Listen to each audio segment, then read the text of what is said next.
Nobody knows what rock bottom truly is until they've hit it. Being abruptly fired from a job you've worked at for the past 10 years, and then catching your girl cheating on you with your replacement really makes a man think. Hell, my student loans aren't even paid off yet. What a shit show this life is. After a rather boozy night that consisted of sending out about 4 dozen resumes and horrendously written cover letters, I passed out. When I woke up the next morning, I decided to at least try and make some money at home while waiting for an interview. At that moment, I thought that the best way to go about it was completing those internet surveys that yielded $5 Subway gift cards and other shit like that after about an hour of answering questions. I mean, I didn't have any other marketable skills that could have yielded immediate income. It was either that or wasting the day away playing computer games. At least I wouldn't have to pay for food. I did these surveys for about 5 hours before nearly passing out. It was way more excruciating than I'd originally anticipated. At the end of those 5 hours, I'd accumulated about $45 in cash and gift cards. $9 an hour. Not like I was making much more than that before. I was about to close my laptop up for the day and head to a bar in an attempt to drown out my melancholy when I first saw it. It shouldn't even have been noticeable, but for one reason or another, it was. At the bottom corner of the website that I was on existed a tiny, singular advertisement. Maybe it was the simplicity that got me. Plain black letters in a tacky font that read "Surveys for Cash" overlapped a completely white background. At least they were direct with the message. One more couldn't hurt, I thought. Might as well scrape together a little bit more booze money before heading out. I sat back down, clicked on the picture link, and prepared myself to grind through some more painstaking inquiries. The first few questions were simple enough. I guess they weren't really questions, but more data collection. My name, age, and occupation. I thought it was kind of weird that they also asked my height and weight, but it wasn't unheard of. The first real question was a different story, though. I must have stared at it, eyes wide and mouth agape, for God knows how long. What the actual hell?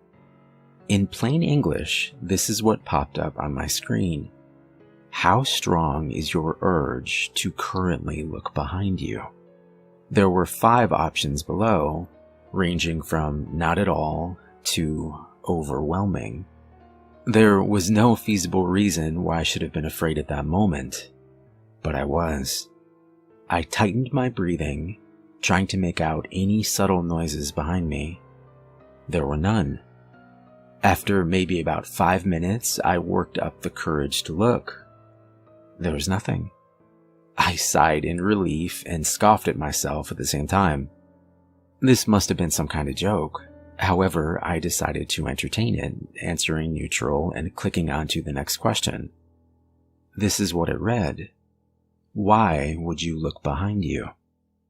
I smirked. Funny.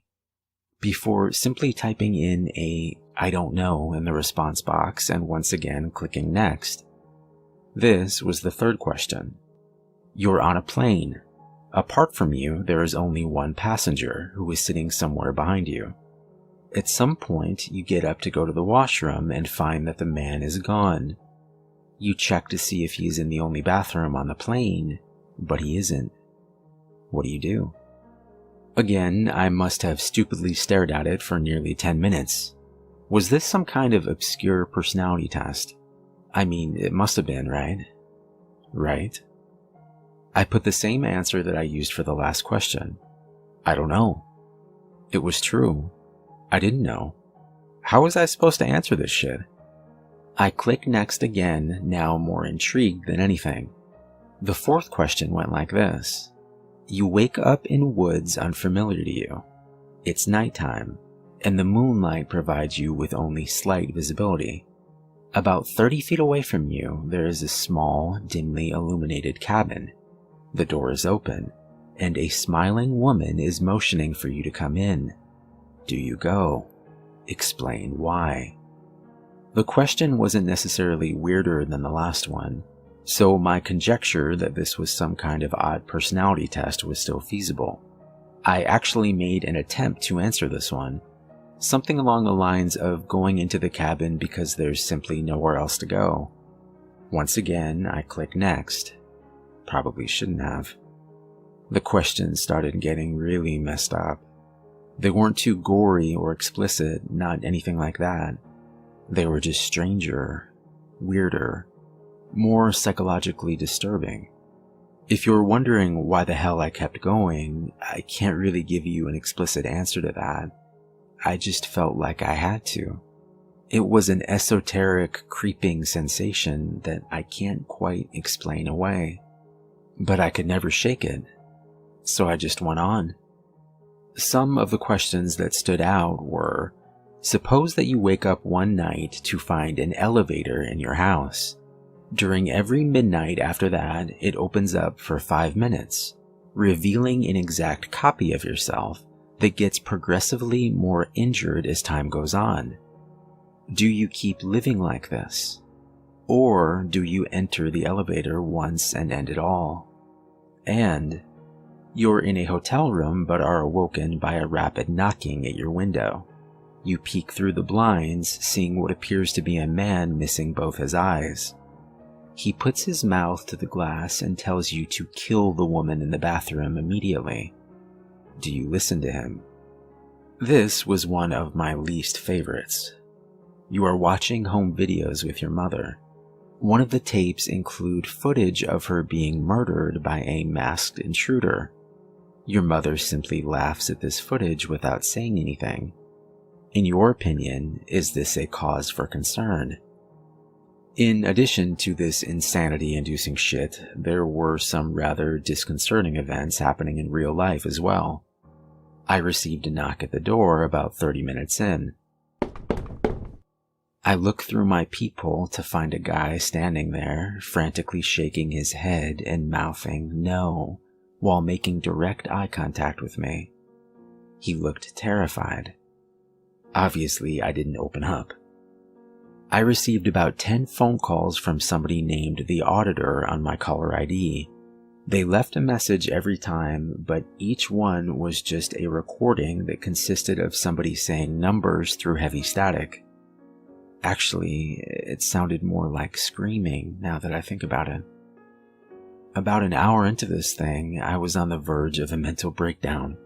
I was petrified of looking behind me, even though there was no indication that anything should have been there. I heard some soft scratching coming from my vent at one point. So I moved my couch under it. Eventually, I reached what appeared to be the end of the survey. However, it wasn't a question. It was simply a statement. Don't let them in. They're not to be trusted. Almost as if it were on cue, I heard more knocking at my door about 5 seconds after reading this. As slowly and silently as I could, I moved over and looked through the peephole once again. It was a different person than the one I'd seen earlier. She was a woman looking to be in her mid-20s. She was wearing a thick blazer despite it being around 90 Fahrenheit outside. She was also wearing sunglasses, so I could never tell where she was actually looking. She eventually took a piece of paper out of her pocket and slipped it under the door. I read the note. It's lying. Leave your apartment immediately. It's been about half an hour since. I can't bring myself to look at the computer screen nor at the woman outside. She's still there. I can see the shadows of her feet from underneath my door. I heard my bedroom window open a few minutes ago, but I've since jammed the door shut with a chair. I can hear some kind of distorted muttering coming from behind it now. Maybe rock bottom wasn't so bad. But what the hell am I supposed to do here?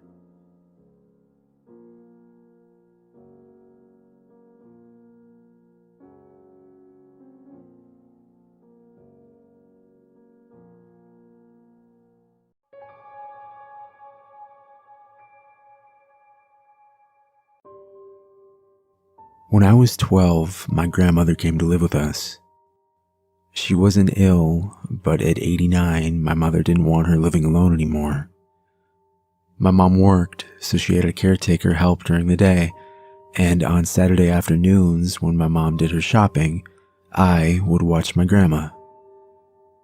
She was a kind and cheerful lady, and she would often tell me stories about her childhood. During this particular week, I had taken a book out of the library called Tales of Terror. That Saturday afternoon, we were in the living room folding a basket of clean clothes, and I happened to ask her, "What's the scariest thing you can remember?" She paused and sat back in her chair.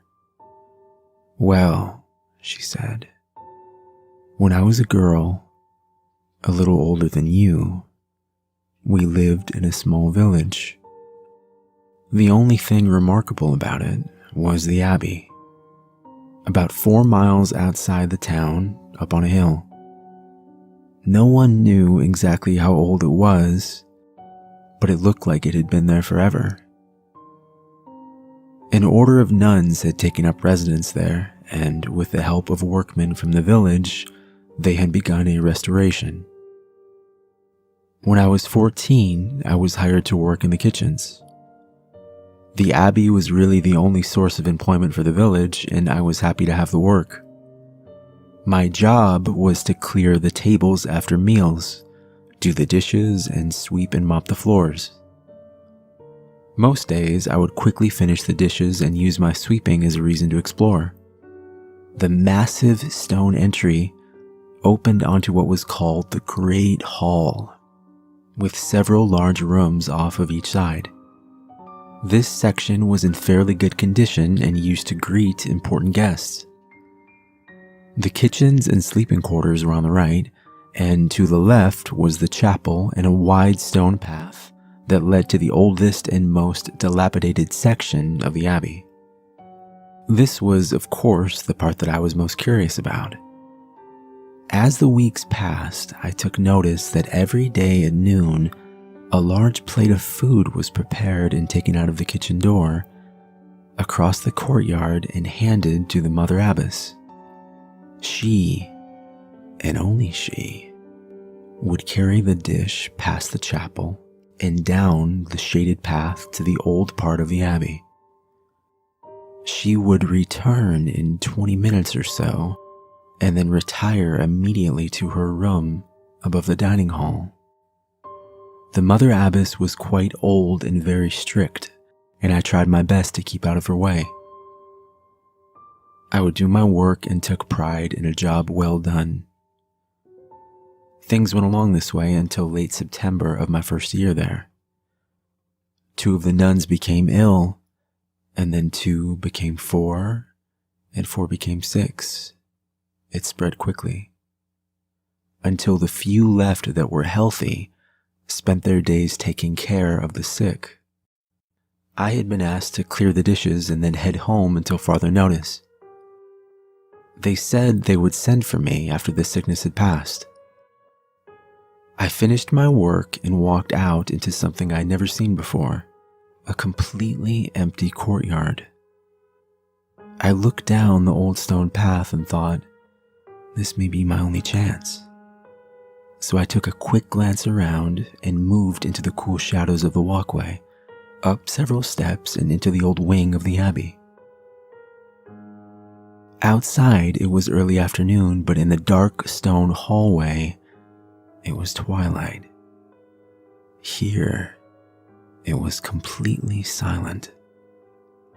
I could hear my footsteps echo as I stepped slowly down the hall. The passage went on for a while, and it ended at the base of a narrow stairwell. Going up, I felt the curving stone walls with my hand. At the top of the stairs, the hall branched out in 3 directions. I considered retreating, worried I would get lost. That was when I saw the footsteps, clearly marked in the thick dust of the floor. So I followed, down the hallway to the left, up another stairway so narrow that only one person could fit. At the top of the stairs, there was only a landing with 2 heavy oak doors on either side, directly opposite each other. The doors each had a small barred window about 12 inches wide. That was when I heard the whispering. It was a constant volley of words, spoken with urgency.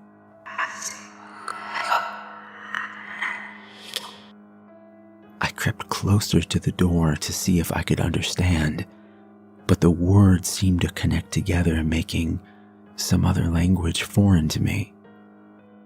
I don't know what possessed me, but I inched toward the bars. I had to see what was inside.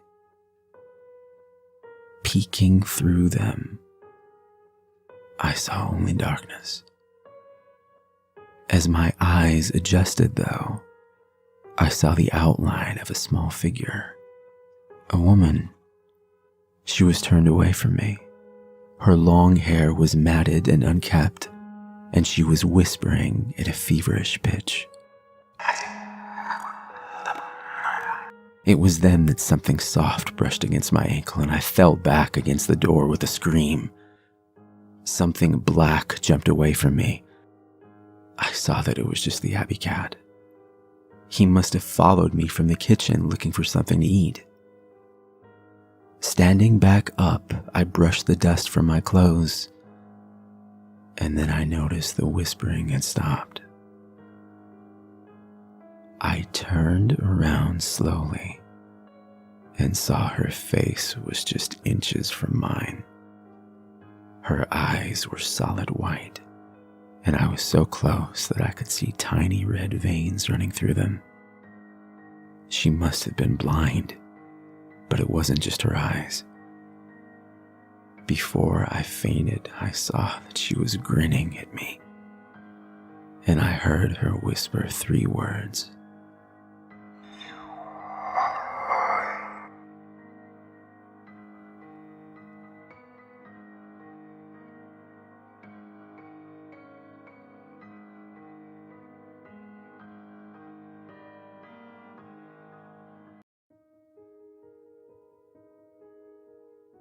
We played till we died, and now we're all dead. Graveyard Train. I saw them last night. I'm the main keeper and partial owner of a small cemetery on the East Coast. My job is to make sure things go smoothly. I'm in charge of everything from burials and arrangements to maintaining the grounds and sometimes even sales, caskets and such.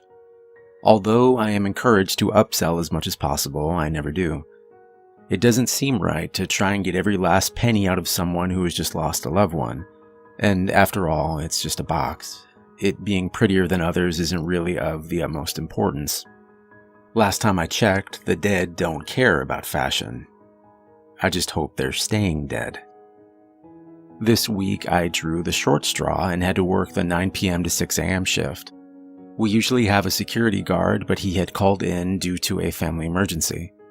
There had been some strange happenings occurring on site recently, and we all thought that a group of local kids might be vandalizing the property at night.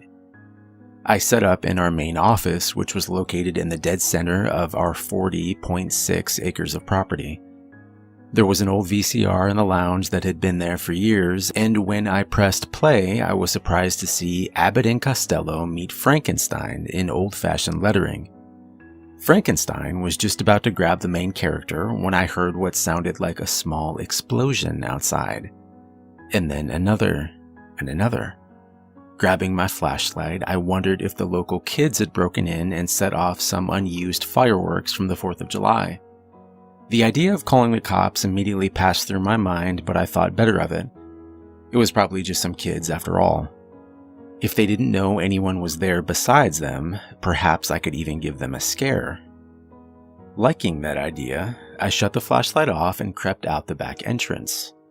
Quickly running across to the edge of the cemetery, my body was now concealed in thick shadows as I made my way closer to the explosions. There was a 4th and then 5th boom, and then silence. Suddenly, I saw the outline of 5 figures standing together around the water of a large pond we maintain. Gotcha, I thought, a wide smile spreading across my face. Thinking over the best way to scare them off, I decided on the old police routine. Running over behind the largest gravestone in sight, I slid down and realized I was now only 20 or so feet away. I was filled with a mixture of excitement and nervousness, and for a moment I thought better of the whole plan, but excitement won out. "Freeze, you sons of bitches! It's the police!" I yelled, running out towards them and making as much noise as possible. Now, the thought had never occurred to me that they might actually freeze, and as I made my way closer, fear took over. The 5 figures hadn't even flinched at my screaming. In fact, they weren't moving at all. My running slowed to a crawl as I now stood only 6 or 7 feet away. A few moments of silence passed by, and still the figures didn't move. I took 1 step closer and turned on my flashlight. It flickered for a moment and then held heavy on the backs of 5 individuals. And then it hit me. They weren't kids, they were adults, and they were all dressed as they had been buried. I even recognized some of them. There was a tall man of 50 that had suffered a heart attack just days ago, and there was a woman standing at the edge that had been 93 years old. I remembered because the obituary had said she had died the very day of her birthday. Fear was indeed taking over now, and I forced myself to say the only thing that would pop into my head. "Hello?" I called out tentatively. They showed no sign of having noticed me and only stood together staring into the dark water of the pond. I ran back into the office and called 911. Even in my shocked state, I was aware enough to realize that explaining that the dead had risen from their graves probably wouldn't be the best idea. I told the operator that a few adults had broken into the cemetery. Within 15 minutes, a single police car arrived and 2 young men stepped out of the vehicle. They drove around for a short while and then walked the rest of the hills on foot, finding nothing, of course. When they arrived back at the main office, they explained that there was no trace of anyone. They did, however, admit to seeing more than 1 trail of dirt leading down to the pond. The next morning, I started to tell the other workers about what I had seen, and then thought better of it. Seeing 5 recently dead figures staring at their reflection in the middle of the night? I'll keep that to myself. I've thought of something better. I work the night shift again tonight. I'm going to grab a shovel and see for myself if those 5 are still where they should be.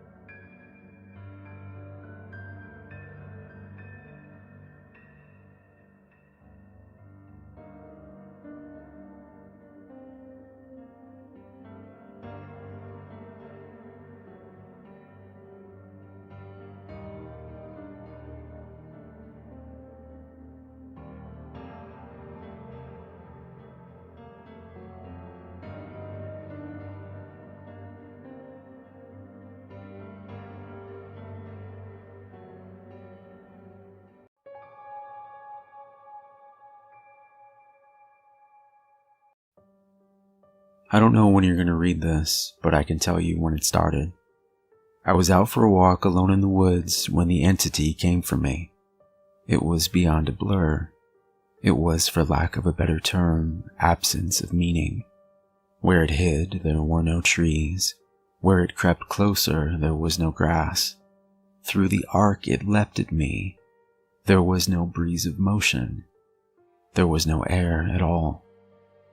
As it struck, I felt the distinct sensation of claws puncturing me somewhere unseen, somewhere I'd never felt before. My hands and arms and legs seemed fine, and I wasn't bleeding, but I knew I'd been injured somehow. As I fearfully ran back home, I could tell that I was less. I was vaguely tired, and it was hard to focus at times. The solution at that early stage was easy. A big cup of coffee helped me feel normal again. For a while, that subtle drain on my spirit became lost in the ebb and flow of caffeine in my system. You could say my life began that week, actually, because that was when I met Mar. She and I got along great, though to be honest, I'm pretty sure I fell in love with her over the phone before we even met.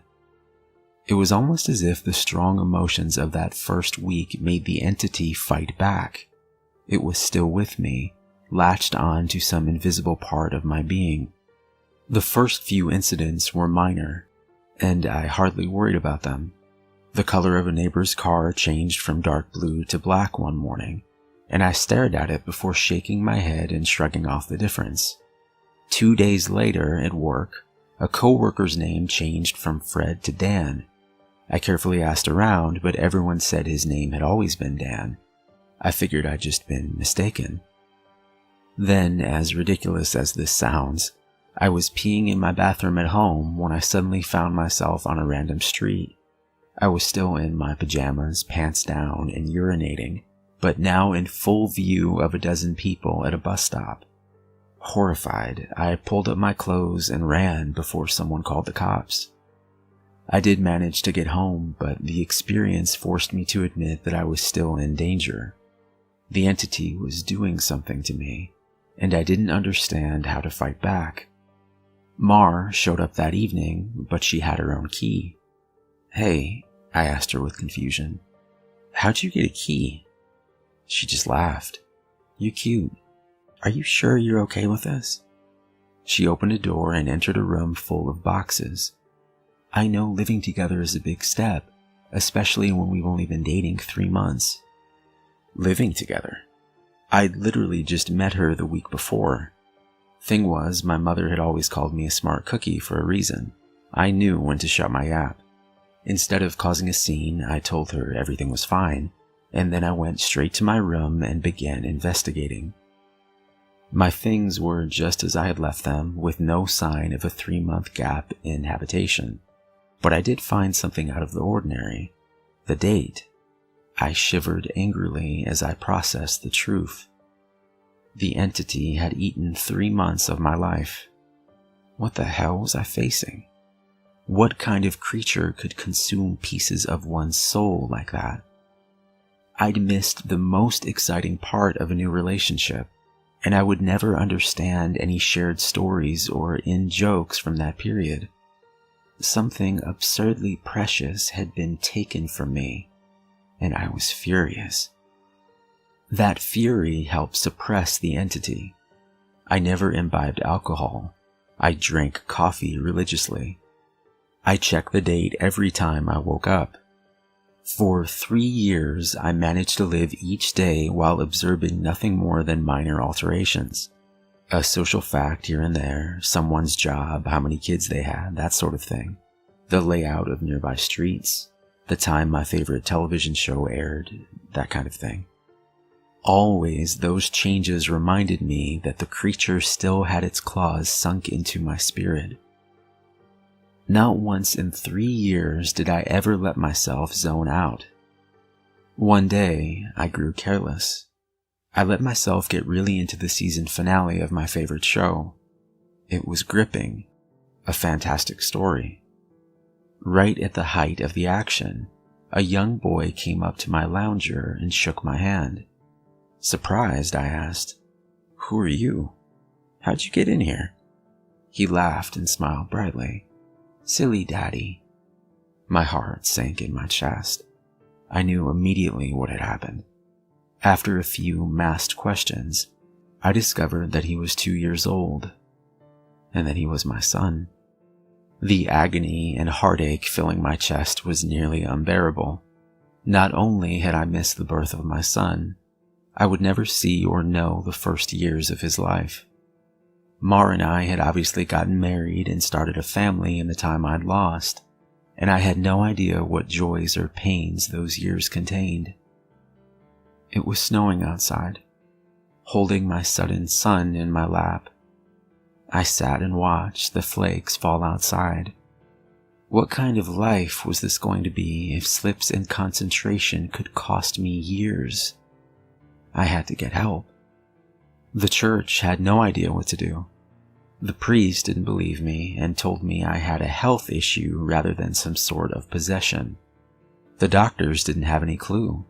Nothing showed up on all their scans and tests, but they happily took my money in return for nothing. By the time I ran out of options, I decided to tell Mar. There was no way to know what this all looked like from her side. What was I like when I wasn't there? Did I still take our son to school? Did I still do my job? Clearly I did, because she seemed to be none the wiser. But I still had a horrible feeling that something must have been missing in her life when I wasn't actually home inside my own head. But the night I set up a nice dinner in preparation, she arrived not by unlocking the door, but by knocking on it. I answered and found that she was in a nice dress. She was happily surprised by the settings on the table. A fancy dinner for a second date? I knew you were sweet on me. Thank the Lord I knew when to keep my mouth shut. If I'd gone on about being married and having a son, she might have run for the hills. Instead, I took her coat and sat down for our second date. Through carefully crafted questions, I managed to deduce the truth. This really was our second date. She saw relief and happiness in me, but interpreted that as dating jitters. I was just excited to realize that the entity wasn't necessarily eating whole portions of my life. The symptoms, as I was beginning to understand them, were more like the consequences of a shattered soul. The creature had wounded me, broken me into pieces. Perhaps I was to live my life out of order, but at least I would actually get to live it. And so it went for a few years from my perspective. While minor changes in politics or geography would happen daily, major shifts in my mental location only happened every couple months. When I found myself in a new place and time in my life, I just shut up and listened, making sure to get the lay of the land before doing anything to avoid making mistakes. On the farthest flung leap yet, I met my 6-year-old grandson, and I asked him what he wanted to be when he grew up. He said, writer. I told him that was a fine idea. Then I was back in month 2 of my relationship with Mar, and I had the best night with her on the riverfront. When I say the best, I mean the best. Knowing how special she would become to me, I asked her to move in. I got to live through what I'd missed the first go-around, and I came to understand that I was never mentally absent. I would always be there, eventually. When we were moving her boxes in, she stopped for a moment and said she marveled at my great love, as if I'd known her for a lifetime and never once doubted she was the one. That was the first time I truly laughed freely and wholeheartedly since the entity had wounded me. She was right about my love for her, but for exactly the reason she'd considered a silly romantic analogy. I had known her my whole life, and I'd come to terms with my situation and found peace with it. It wasn't so bad to have sneak peeks at all the best parts ahead. But of course I wouldn't be writing this if it hadn't gotten worse. The entity was still with me. It had not wounded me and departed like I'd wanted to believe. The closest I can describe my growing understanding was that the creature was burrowing deeper into my psyche, fracturing it into smaller pieces.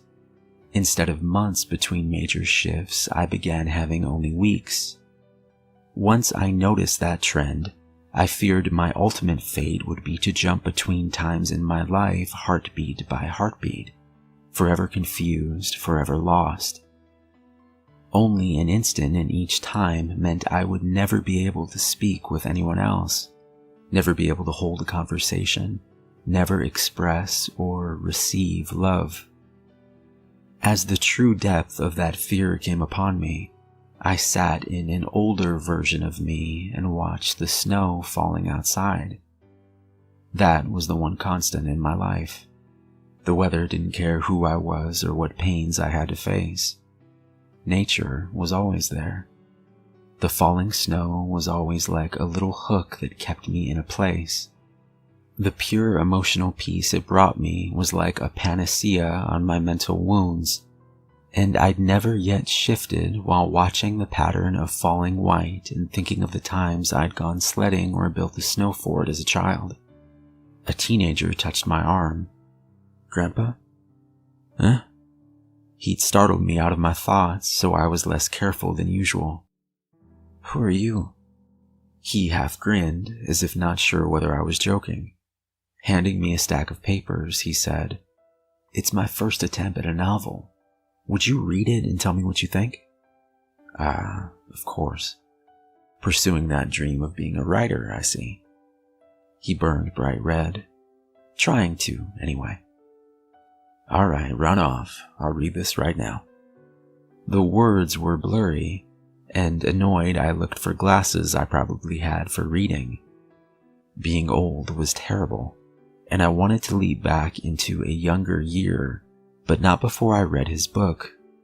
I found my glasses in a sweater pocket and began leafing through.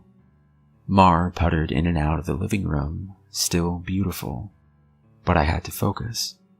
I didn't know how much time I would have there. It seemed that we had relatives over. Was it Christmas?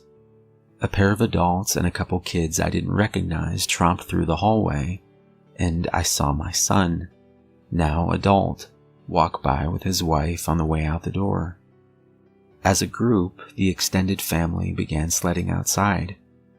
Finally, I finished reading the story and I called out for my grandson. He rushed down the stairs and into the living room. "How was it?" "Well, it's terrible," I told him truthfully. "But it's terrible for all the right reasons. You're still a young man, so your characters behave like young people. But the structure of the story itself is very solid." I paused. I didn't expect it to turn out to be a horror story. He nodded. "It's a reflection of the times. Expectations for the future are dismal, not hopeful like they used to be." "You're far too young to be aware like that," I told him. An idea occurred to me. "If you're into horror, do you know anything about strange creatures?" "Sure. I read everything I can. I love it." Warily, I scanned the entrances to the living room. Everyone was busy outside. For the first time, I opened up to someone in my life about what I was experiencing. In hushed tones, I told him about my fragmented consciousness. For a teenager, he took it well. "You're serious?"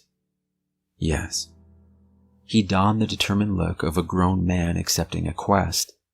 "I'll look into it, see what I can find out. You should start writing down everything you experience, build some data. Maybe we can map your psychic wound." "Wow. Sounds like a plan." I was surprised. That made sense, and I hadn't expected him to have a serious response. "But how will I get all the notes in one place?" "Let's come up with somewhere for you to leave them," he said, frowning with thought. "Then I'll get them, and we can trace the path you're taking through your own life. See if there's a pattern." For the first time since the situation had gotten worse, I felt hope again. "How about under the stairs? Nobody ever goes under there." "Sure." He turned and left the living room. I peered after him. I heard him banging around near the stairs. Finally, he returned with a box, laid it on the carpet, and opened it to reveal a bursting stack of papers. He exclaimed, "Holy crap!" But of course, being a teenager, he didn't really say crap. Taken aback, I blinked rapidly, forgiving his cussing because of the shock. "Did I write those?" He looked up at me in wonder. "Yeah, or you will. You still have to write them and put them under the stairs after this." He gazed back down at the papers, then covered the box. "So you probably shouldn't see what they say. That could get weird." That much I understood. He gulped. "There are like 50 boxes under there, all filled up like this. Deciphering these will take a long time." His tone dropped to deadly seriousness. "But I'll save you, Grandpa." because I don't think anyone else can. Tears flowed down my cheeks then, and I couldn't help but sob once or twice. I hadn't realized how lonely I'd become in my shifting prison of awareness, until I finally had someone who understood. Thank you. Thank you so much. And then I was young again, and at work on a random Tuesday. Once the sadness and relief faded, anger and determination replaced them. After I finished my work, I grabbed some paper and began writing. While the weeks shifted around me, while those weeks became days and then hours, I wrote every single spare moment about when and where I thought I was. I put them under the stairs out of order. My first box was actually the 13th, and my last box was the 1st. Once I had over 50 boxes written from my perspective, and once my shifting became a matter of minutes, I knew it was up to my grandson to take it from there. I put my head down and stopped looking. I couldn't stand the river of changing awareness any longer. Names and places and dates and jobs and colors and people were all wrong and different. I'd never been older. I sat watching the snow fall. A man of at least 30 that I vaguely recognized entered the room. Come on, I think I finally figured it out. I was so frail that moving was painful. Are you him? Are you my grandson? Yes. He took me to a room filled with strange equipment and sat me in a rubber chair facing a large mirror twice the height of a man. The pattern finally revealed itself. How long have you worked on this? I asked him, aghast. Tell me you didn't miss your life like I'm missing mine. His expression was both stone cold and furiously resolute. It'll be worth it. He brought 2 thin metal rods close to my arm and then nodded at the mirror. Look, this shock is carefully calibrated. The electric zap from his device was startling but not painful. In the mirror, I saw a rapid arcing light silhouette appear above my head and shoulder. The electricity moved through the creature like a wave, briefly revealing the terrible nature of what was happening to me. A bulging leech-like mouth was wrapped around the back of my head, coming down to my eyebrows and touching each ear, and its slug-like body ran over my shoulder and into my very soul. It was a parasite, and it was feeding on my mind. My now adult grandson held my hand as I took in the horror. After a moment, he asked, "Removing it is going to hurt very badly. Are you up for this?" Fearful, I asked, "Is Mar here?" His face softened. No, not for a few years now. I could tell from his reaction what had happened, but I didn't want it to be true. How? We have this conversation a lot, he responded. Are you sure you want to know? It never makes you feel better. Tears brimmed in my eyes. Then I don't care if it hurts or if I die. I don't want to stay in a time when she's not alive. He made a sympathetic noise of understanding and then returned to his machines to hook several wires, diodes, and other bits of technology to my limbs and forehead. While he did so, he talked. I've worked for 2 decades to figure this out, and I've had a ton of help from other researchers of the occult. This parasite doesn't technically exist in our plane. It's one of the lesser spawns, and it feeds on the plexus of mind, soul, and quantum consciousness and reality. When details like names and colors of objects changed, you weren't going crazy. The web of your existence was merely losing strands as the creature ate its way through you. I didn't fully understand. I looked up in confusion as he placed a circlet of electronics like a crown on my head, in exact line with where the parasite's mouth had ringed me. He paused his work and grew pale. I forgot that you wouldn't know. You're lucky, believe me. After a deep breath, he began moving again and placed his fingers near a few stitches. Ready? Ready? This is carefully tuned to make your nervous system extremely unappetizing to the parasite, but it's basically electroshock therapy. I could still see Mars smile. I'd just been with her moments ago. Do it. The click of a switch echoed in my ears, and I almost laughed at how mild the electricity was. It didn't feel like anything, at least at first. Then I saw the mirror shaking, and my body within that image convulsing. Oh no, it did hurt. Nothing had ever been more painful. It was just so excruciating that my mind hadn't been able to immediately process it. As my vision shook and fire burned in every nerve in my body, I could see the reflected, trembling light silhouette of the parasite on my head as it writhed in agony equal to mine. It had claws, 6 clawed lizard-like limbs under its leech-like body, and it cut into me in an attempt to stay latched on. The electricity made my memories flare. Mars' smile was foremost, lit brightly in front of a warm fire as the snow fell past the window behind her. The edges of that memory began lighting up, and I realized that my life was one continuous stretch of experience. It was only the awareness of it that had been fragmented by the feasting evil on my back. I'd never managed to be there for the birth of my son. I'd jumped around it a dozen times, but never actually lived it. For the first time, I got to hold Mars' hand and be there for her. No.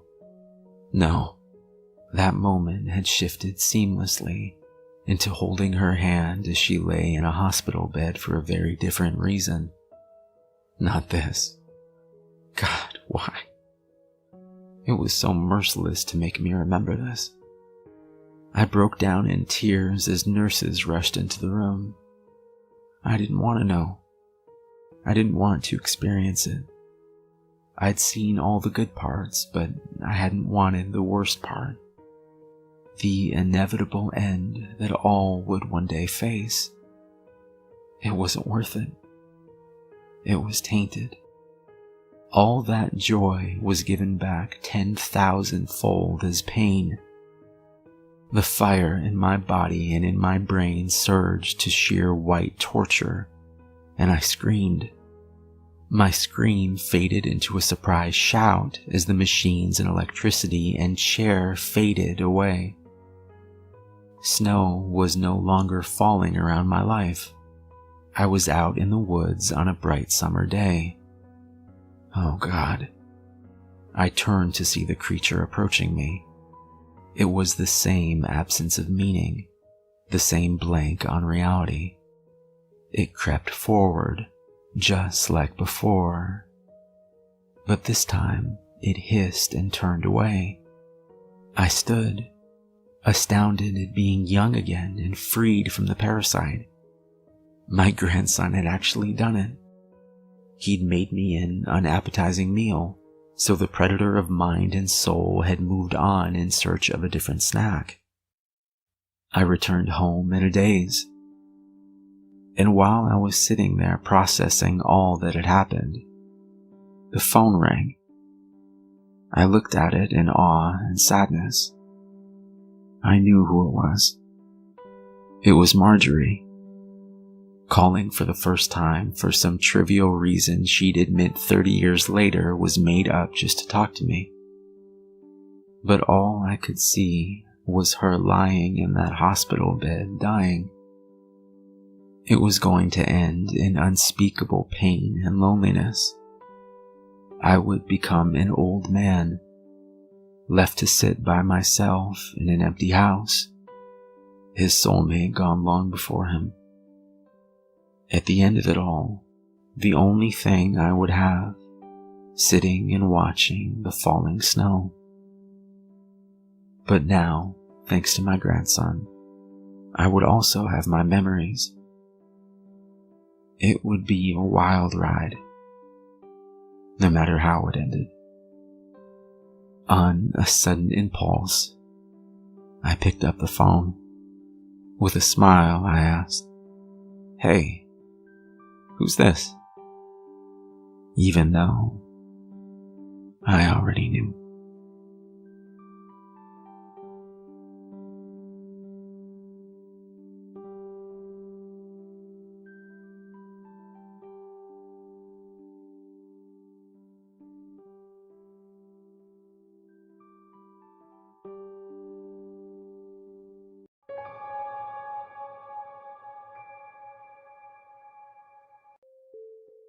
Rumors were rife about the alleyway behind the tavern. It was haunted, folks said. Haunted by the ghost of a young girl who had been found murdered in that passage. People avoided the small street after dark, for the spirit was said to be a vengeful one. Of course, no one could name anyone whom the ghost had actually killed, but the tales were enough to keep people away from the alley at night. Fortunately for the owners of the tavern that backed onto the alley, their front door faced a well-lit road, and so business was not slack.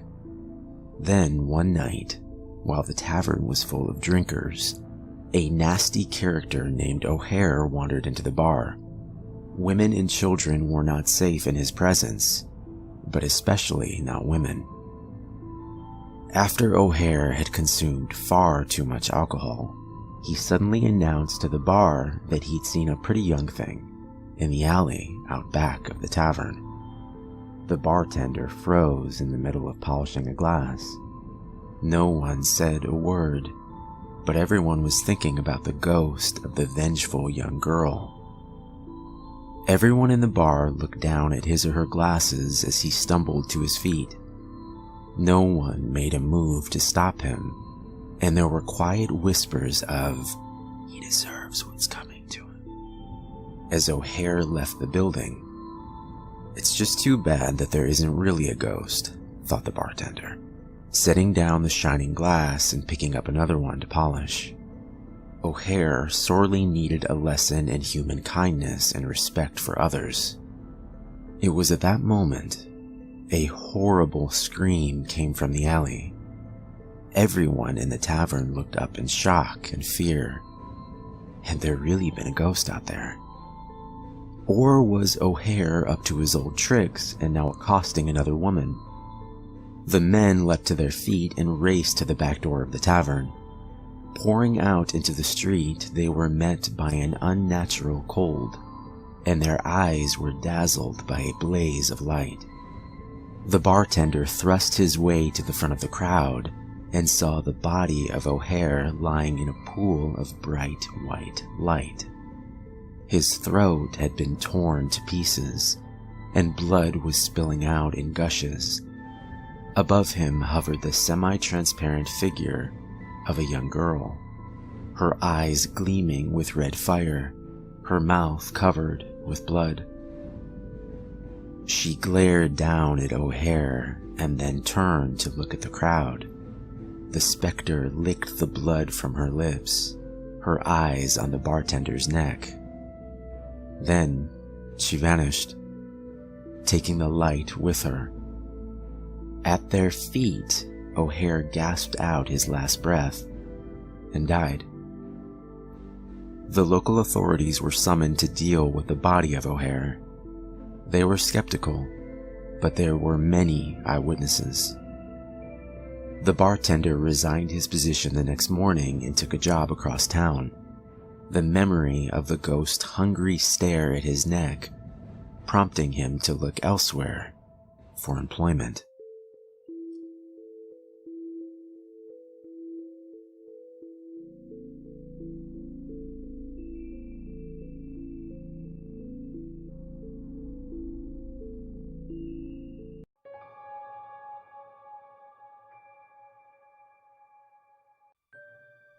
Maybe you've heard the story of the witch and the evil that followed her.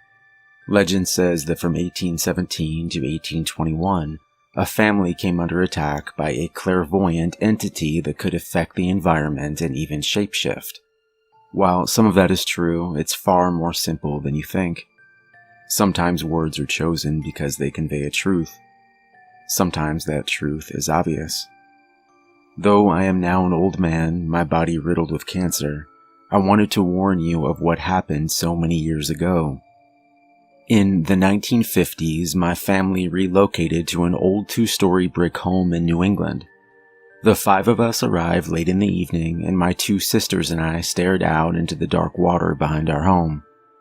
What's more, when we stepped into our bedroom, we found that our 3 beds pointed out towards the ocean.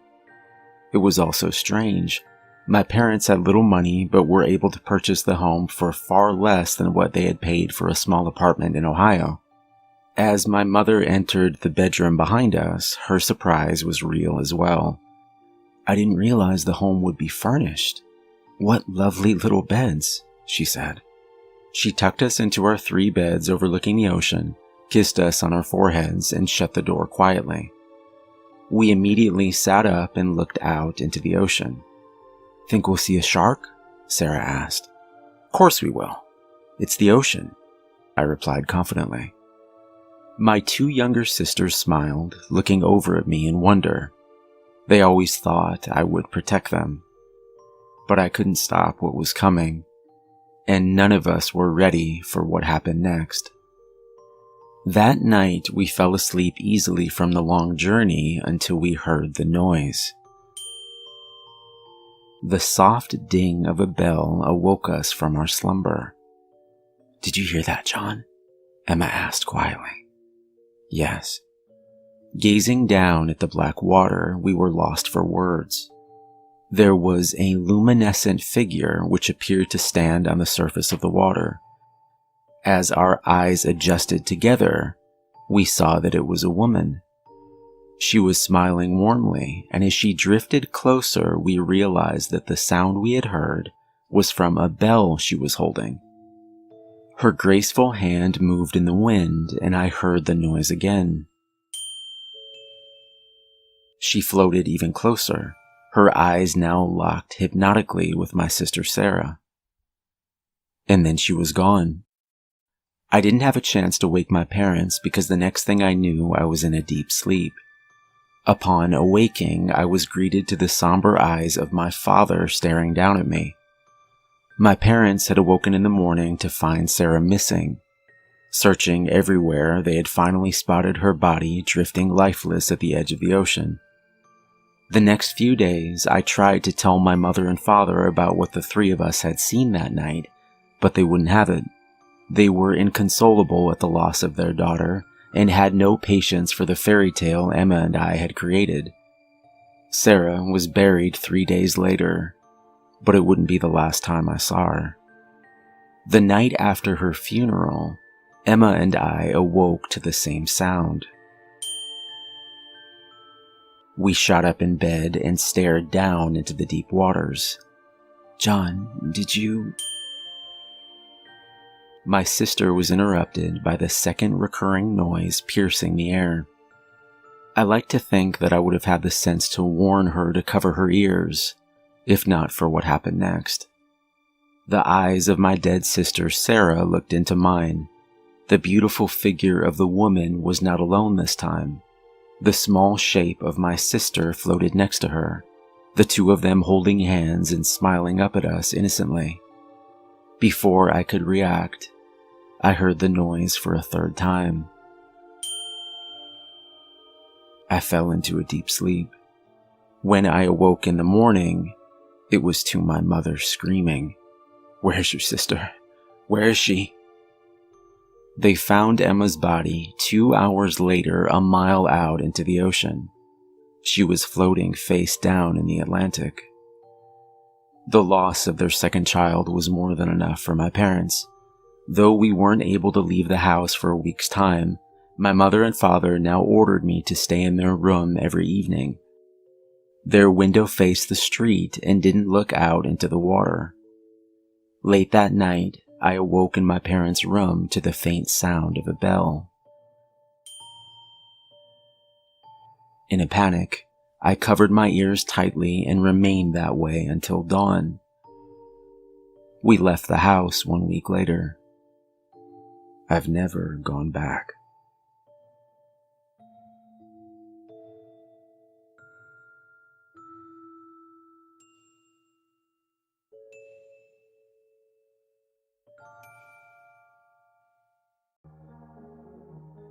I can't say exactly why the sight of a mysterious black hole in my ceiling didn't make me run like hell, but it didn't. Instead, as I watched the hole grow slowly day by day over the past 4 months, I was filled with a sense of excitement, maybe even wonder. Somehow I knew something was going to emerge out of the darkness. I just didn't expect to see what I did. How could I have known then what I know now? 4 months ago in May, I saw it for the first time. That evening, I was unable to sleep, powering up my tablet to kill some time by reading a collection of Stephen King's short stories called Night Shift. If you've never read One for the Road, you're missing out. It's maybe my favorite short story of all time, and was a most frightening introduction to vampires as a child. I had just gotten to the part where the 2 old men see their first vampire, a beautiful dark-haired woman, when I noticed the room had gotten colder. Much colder. It was May in San Francisco, yet I could see my breath upon each exhalation. It seemed like it was 20 degrees, but how was that possible? Getting up to check the thermostat and possibly call the landlord, I happened to look up at just the right time. There was a black spot on the ceiling. It couldn't have been more than 1 inch in diameter, and that first night I decided it was a spot of dirt or mold that I'd never seen before. Telling myself I would grab a ladder and clean it in the morning, I clicked on the heat setting on the old thermostat and went back to bed. I forgot about it the next day, working a double at the restaurant and coming home after midnight. When I arrived back and plopped down in bed, that same hole stood out, but this time it seemed bigger. Maybe 2 or 3 inches now. Over the next few months, I witnessed as the hole grew slightly larger each day. Sometimes it would grow by 1 inch or 2. Sometimes it would only be 1 millimeter. But the one constant was that it would grow. It would always grow. How could I be sure, you might be thinking? Well, the 3rd evening it came into view, I finally grabbed a ladder and measured it for myself. I was careful not to touch it, the temperature getting so much colder as I approached that I figured my hand might freeze completely upon coming in contact. Or something worse. I can't say why I never told anyone about it, or why I didn't run like hell. Maybe I just didn't want some group of scientists claiming it for themselves, you know? At that point in my life, I didn't have much to show for myself, and this was the one thing that felt like it was mine. Maybe this would be one of the greatest discoveries of all time, and I wanted to be the first one to find out what was inside. Last night, I finally got my wish. The room seemed colder than normal, confirmed upon checking the thermostat and finding it was well below 0. I watched as the hole flexed and bent, and something began to pull its way out of the darkness. First, there was a small shape about the size of a finger. Then, something like a hand emerged, dripping a steady plop of what looked like blood down from the ceiling and onto the icy wooden floor. I held my breath and watched as a dark figure stained and covered with blood pulled its way out of the hole and fell down onto the floor in front of my bed. Maybe I imagined the bright red blood steaming up from its shape and becoming a thin mist, but the thing did seem to be almost burning as it lay there on the thick blue rug at the center of my room. A few minutes went by, and time seemed to help the creature calm its breathing back down to a slower rate. A stronger wave of horror fell over me then, as I watched the thing slowly raise its level and stand, seeming to examine the bedroom around it as it walked awkwardly from corner to corner. I was trying to decide if I should run like hell or try to speak with it, when it seemed to notice me for the first time. "Hello?" I said nervously. Blood dripped off the creature and onto the floor. as it finally took a step towards my bed. "Help me," the figure whispered, a weakness and fear even greater than my own emanating from its lips. "Help me, Mark," it continued. "How do you know my name?" It almost seemed to grow tired then, and I watched in a mix of horror and confusion as it walked slowly into my bathroom. There was a click as the shower door closed, and then the soft squeaking of the steel shower handle, followed by a steady downfall of water. My legs dangled off the bed as I thought about a whole slew of options, from calling the police, to calling NASA, to just running like hell. But I didn't, choosing instead to stay and wait. Until 15 minutes later, the handle squeaked off, and the door opened slowly. "Close," the thing said weakly. I did as it asked, rushing towards my closet and grabbing the first thing I saw, a black sweater and pair of worn blue jeans. Reaching my arm around the corner of the bathroom door, I half expected to be bitten or something worse, but none of that happened. "Thank you," the voice said as it took the clothes from my hands. You're welcome," I managed to reply, walking over to the kitchen table and sitting down. What else could I do? I grabbed 2 beers and waited.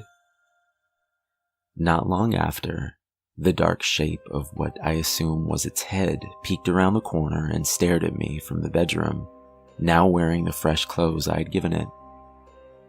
The shower had been successful, and the red blood I assume that had covered the creature was now most certainly covering my shower walls and bathroom floor. I shuddered at the thought. "Don't worry, I cleaned it," the voice said, sitting down across from me at the kitchen table. "I remember this," it said. And then the scream started, the thing falling to the floor and clutching its head tightly. "It never stops. It never stops," it said painfully, perhaps more to itself. If I've left out the description of the creature, well, that's because at first I couldn't think of the words. It seemed to be absent of color. Completely black would be the best description, I suppose. But don't they say that black holes aren't really black? The figure's absence of color had been a stark contrast to the darkness, even when the lights had been off completely. From its size and shape, it appeared to have the general stature of a man. The clothes above it almost made it appear human. Well, sort of. The clothes I had given it were puffed up as if a man was inside of them. But upon a closer look, they were filled with darkness. After a few moments, the thing stood back up in front of the kitchen table. It had no eyes that I could tell, but I knew it was examining me nonetheless. "It took me so long to escape," the voice said. To escape from where? The thing made up of nothingness shifted across from me, perhaps turning its head. "The darkness."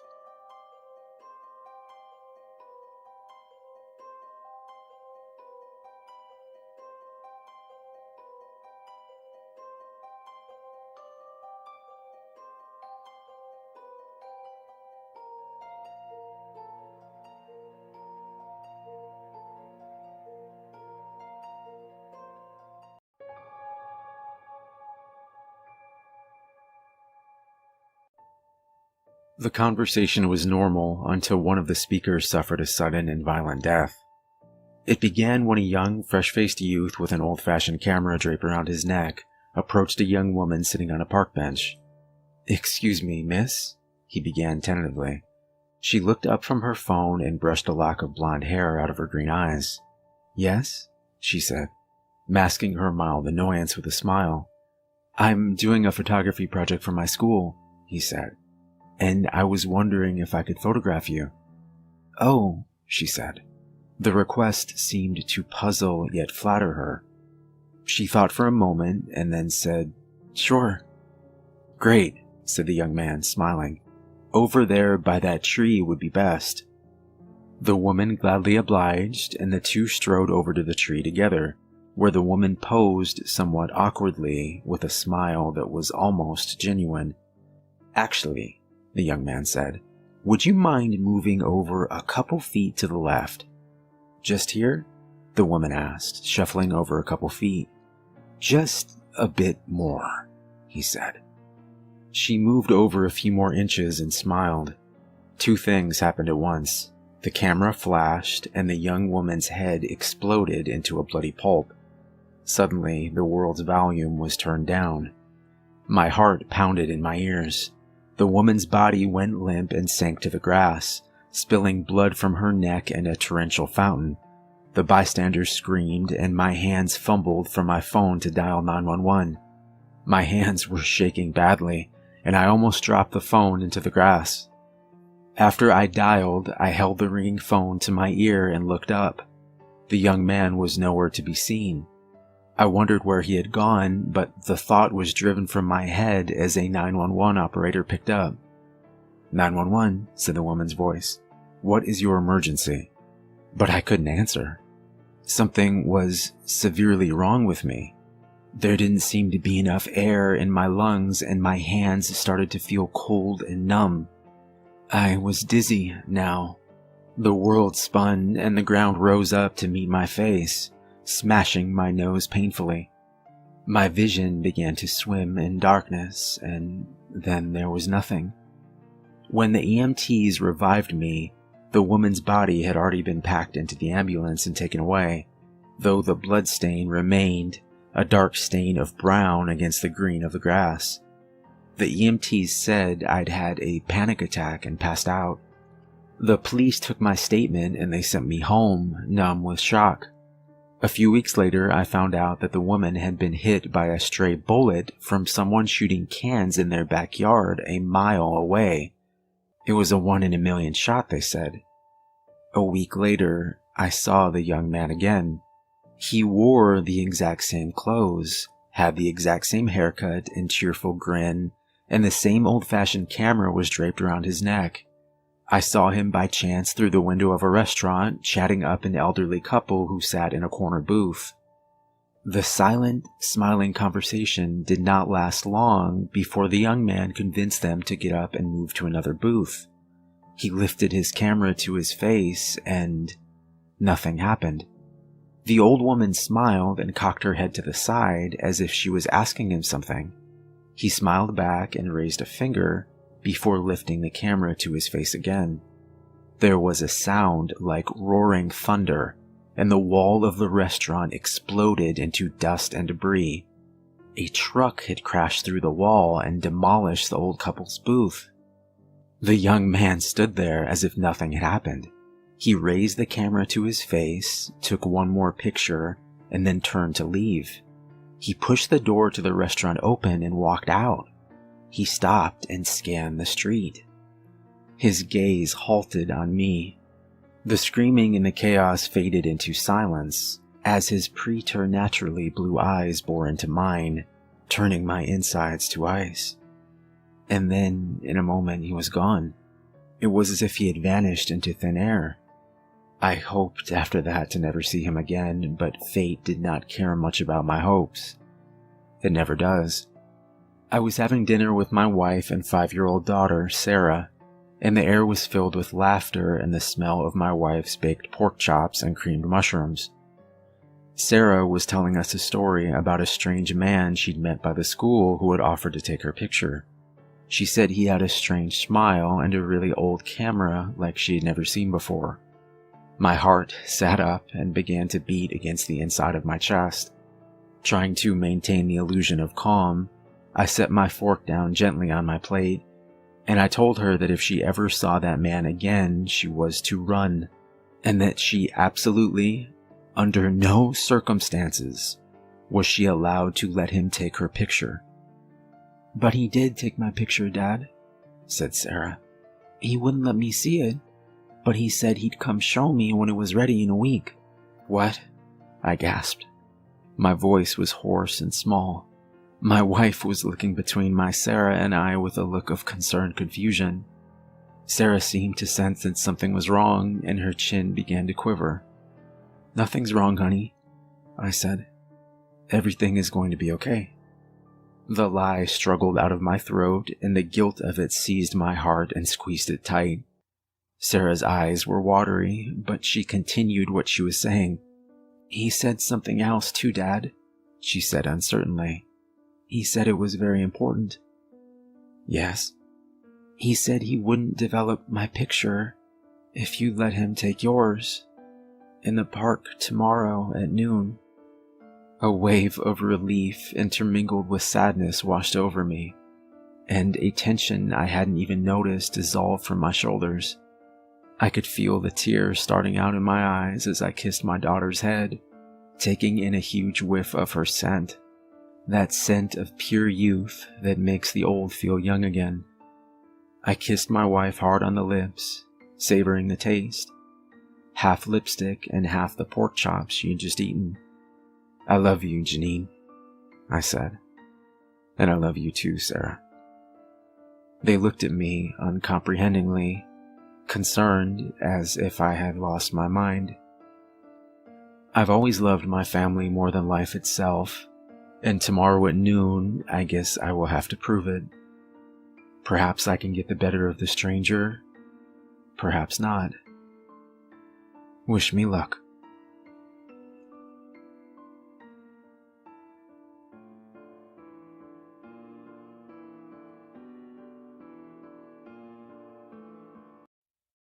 You can run on for a long time.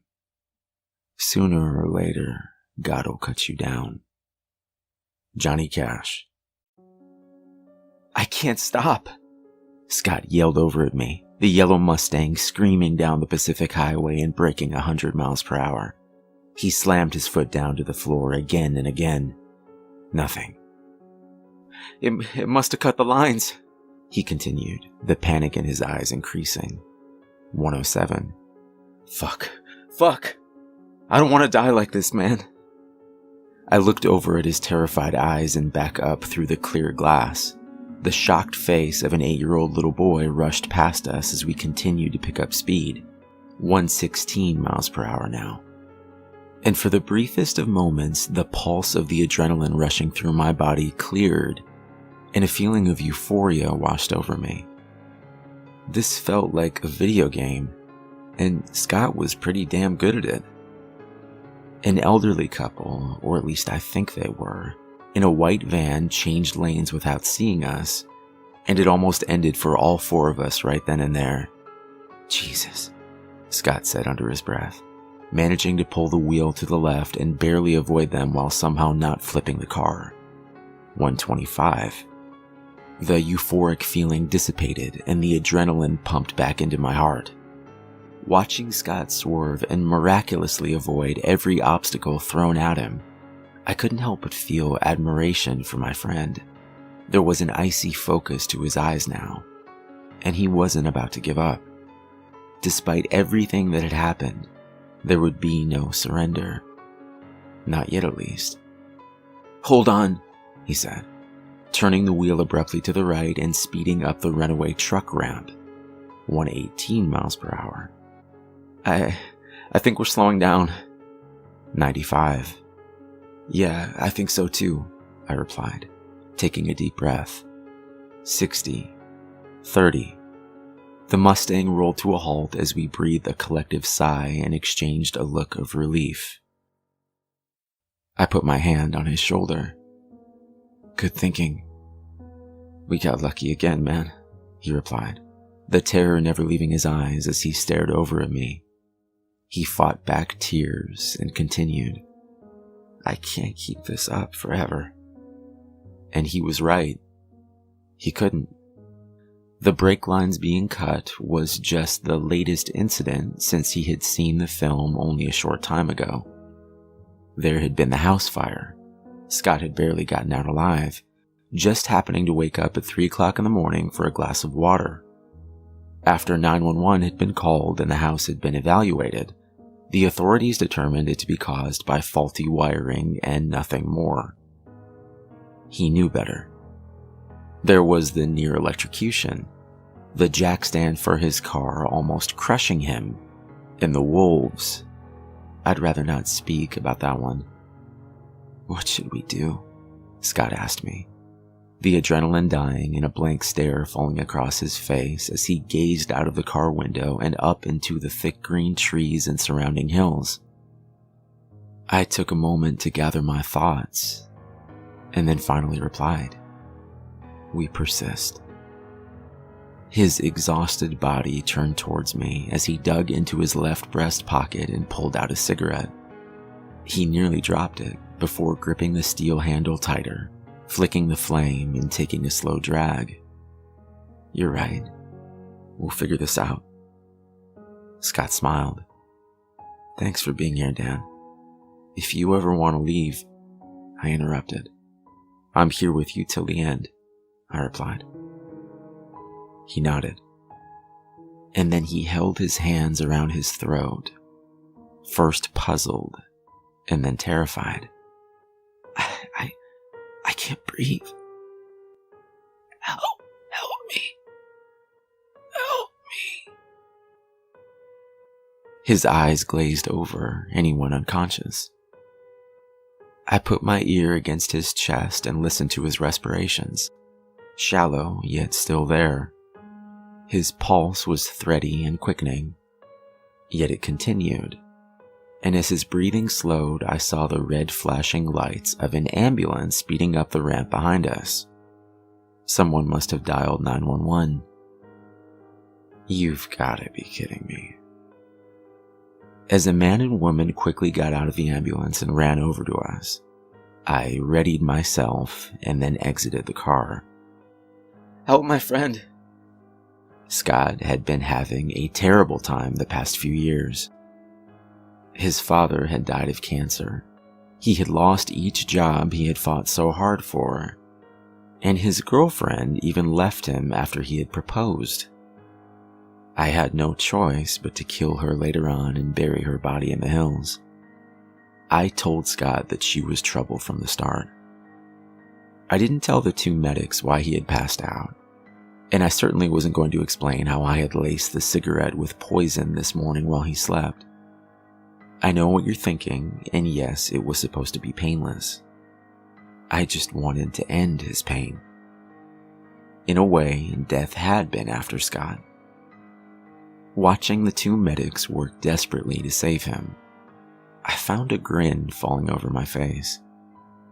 He had never shown this type of resilience before, and it was impressive. Still, he had been through too much, and I didn't want him to struggle anymore. And it wasn't like I was just being selfish. With every attempt at Scott's life, I had been planning to die with him as well. That's what friends are for. Yet, each time he had made it. Sure, he survived the fire and what happened before. Yes, he had gotten lucky after I had cut the brake lines. And maybe he would even be saved by the paramedics in these bright green hills before the poison spread completely through his lungs and then into his heart. But I'll get him one of these days. They say you have to make a goal, and no matter what, persist. Well, there's always tomorrow.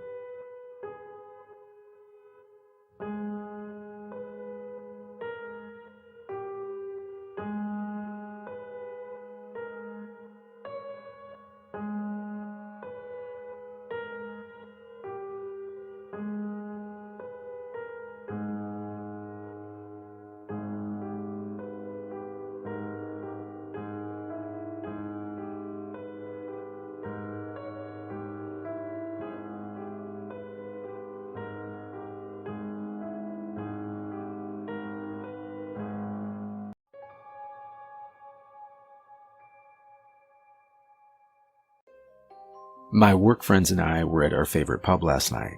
Not a really fancy place, but, cheap beer and close enough to home that I don't have to drive. The night started out normally enough. The four of us crammed into a small table off in the corner, mostly talking shop and shitting on our boss.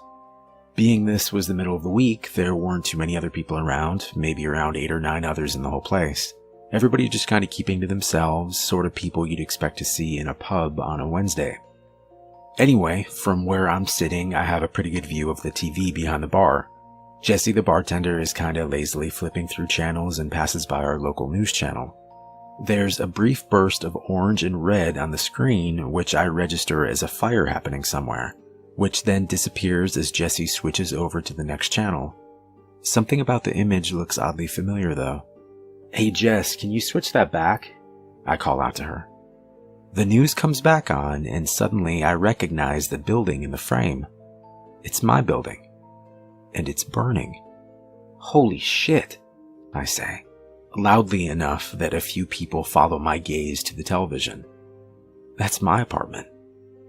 The crowd in the bar falls kind of quiet, everybody staring up at the screen now. The screen shows a wide shot of the outside of my building. The camera must be set up on the north end of the block because I recognize a lot of shops on the ground floor. Property management, dry cleaner, convenience mart, etc. The top left corner of the building is aflame.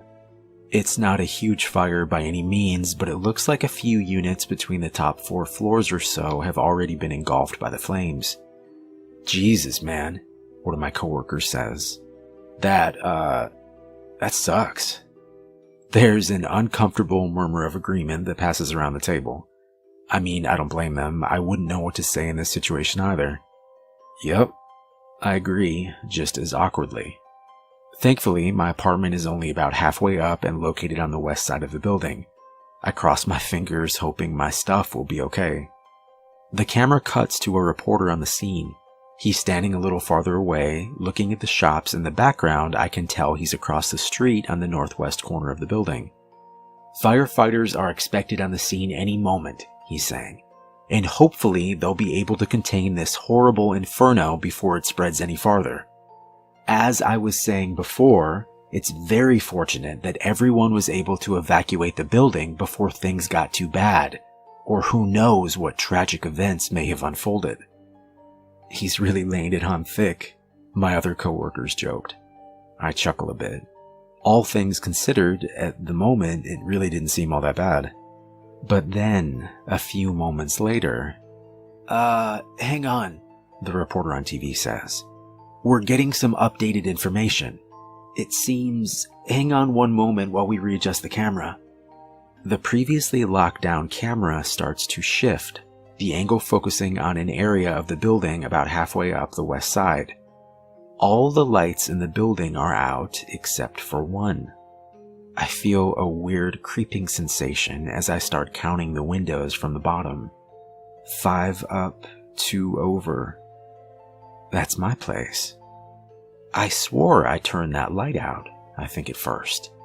Then I see it. There's a person standing in my window. The camera is zoomed out too far to make out any features, but it definitely looks like a man, and it's definitely standing in my apartment. I watch, petrified, as the camera zooms in closer. The reporter babbling on about the overlooked, ill-fated soul still trapped in the blazing such and such. As the image gets closer, I start to make out more details. The person is dancing. Or something. I don't really know how to describe it, but he's moving around a lot, and everything he's doing has this bizarre rhythmic quality to it. He starts waving his arms in the air, back and forth, and then he's waving them up and down at his sides. Then he's banging both fists on the glass. Then he's waving his arms over his head again, back and forth, back and forth. Everything he's doing is to the exact same tempo. 1, 2, 3, 4, 1, 2, 3, 4. He starts jumping up and down, waving his arms over his head like he's trying to get someone's attention from a long distance. But everything is to the exact same rhythm, over and over again. 1, 2, 3, 4, 1, 2, 3, 4. "What the fuck?" I say, my voice a hoarse whisper. And then the camera gets a little closer, and finally we can make out the person's features. It looks almost exactly like me. It's wearing the exact same clothes that I'm wearing now, clothes I changed into moments before leaving the apartment earlier. Its face looks almost exactly like mine as well, except for its eyes. Its eyes are far too big for a normal person. It also has this almost comical look of horror on its face. I don't even know how to describe it. Imagine if someone were pretending to look scared, but as a joke. It would have almost seemed funny if the circumstances were different, but instead it was just extremely unnerving. No one in the bar is talking now. Everyone is fixed on the TV. The person is still swaying and waving around, beating its hands on the glass or jumping in circles. I almost don't hear the reporter mention the fact that firefighters have rushed into the building and are now heading for my floor. Oh God, I think, without really understanding what was happening. Please don't go in there. I stare transfixed at the screen. From this angle, you can just barely see the top of my front door through the window, not too far behind where this creature is flailing about. Right now, it's holding its face in his hands and shaking its head from side to side as if saying no. Suddenly, the door behind it bursts open as presumably the firefighters have entered my apartment. The creature stops moving. For a second, I see its expression change. The comical look of horror is gone, replaced by a huge smile filled with enormous pointed teeth. Then the lights go out. We all just sat there, staring at the screen as the camera slowly zoomed out from the now dark window. No one says anything as we all quietly pay our bill and leave. I went directly to my sister's place across town and asked to stay with her. I told her there was a fire at my apartment and that's it. When I tried to find footage from the news online later that night, it seemed like they had edited that last part out. I don't know if any of you on the subreddit know what that thing was, but I hope they didn't put out that fire. I hope they let the whole damn place burn to the ground.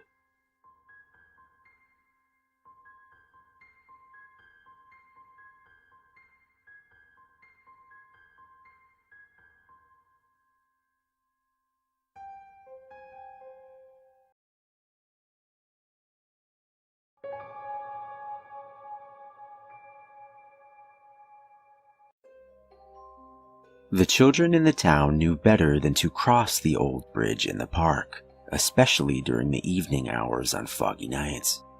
Even the grown-ups stayed clear, knowing that those who dared venture out were doomed never to be seen again. And everyone knows grown-ups are usually pretty naive when it comes to such matters. They had even made an effort to stop people from crossing the bridge by making a gate that closed every day an hour before sundown to block access to the park. The grown-ups seemed so proud of themselves for protecting the little ones, and so the children didn't have the heart to tell them that it was a waste of money, better spent buying birthday and Christmas presents. Everyone knew better than to cross the bridge, so there was no reason for a gate at all. Unfortunately, Eleanor was nobody, and even if she was somebody, she was still a very stupid little girl. Born and raised in the next town over, little Eleanor had only recently moved when her parents divorced and her father and new stepmother got full custody of her. Though she fancied the idea that she was just too clever to get along with the other children, the opposite was in fact true. She was nearly as ignorant as a grown-up, constantly questioning things and demanding evidence for every trivial truth. Some of the harsher rumors claimed that she didn't believe in ghosts, aliens, or even the completely inarguable fact that the 4th grade homeroom teacher, Mr. Mason, was a werewolf-demon hybrid from Heck who worked for the devil himself. Thus, Eleanor had rightfully replaced paste-eating Patty as the village idiot. Even so, Eleanor was very prideful. No matter how much the other children chastised her for saying silly little things like, "There's no such thing as baby-biting sewer clowns," she persisted. It wasn't long before everyone started avoiding her, fearing that her blatant disrespect of the supernatural made her dangerous and unlucky. At first, Eleanor didn't seem to mind too much, as her vanity deluded her into thinking that she was better off alone anyway, since apparently she was just so much more intelligent than all the other children anyway. Still, even nobodies get lonely, and so when she heard the other children discussing the matter of the old bridge in the park, she couldn't help but butt in. "Oh, come on. How is a bridge going to eat children? It's just a bunch of stones." The children had heard her say many strange things, but now she had gone too far. Even the grown-ups knew how dangerous the old bridge was. A few of the kinder, more patient ones gave Eleanor a pitiful glance, reminding themselves that she didn't know any better. But while things like Mr. Mason and the sewer clowns were survivable, the old bridge in the park promised at least a bazillion% chance of never being seen again. Sure, the children hated Eleanor, but they wouldn't wish such a fate upon even the worst of little girls. They begged and pleaded with her to drop the subject as she demanded proof and credible sources of information.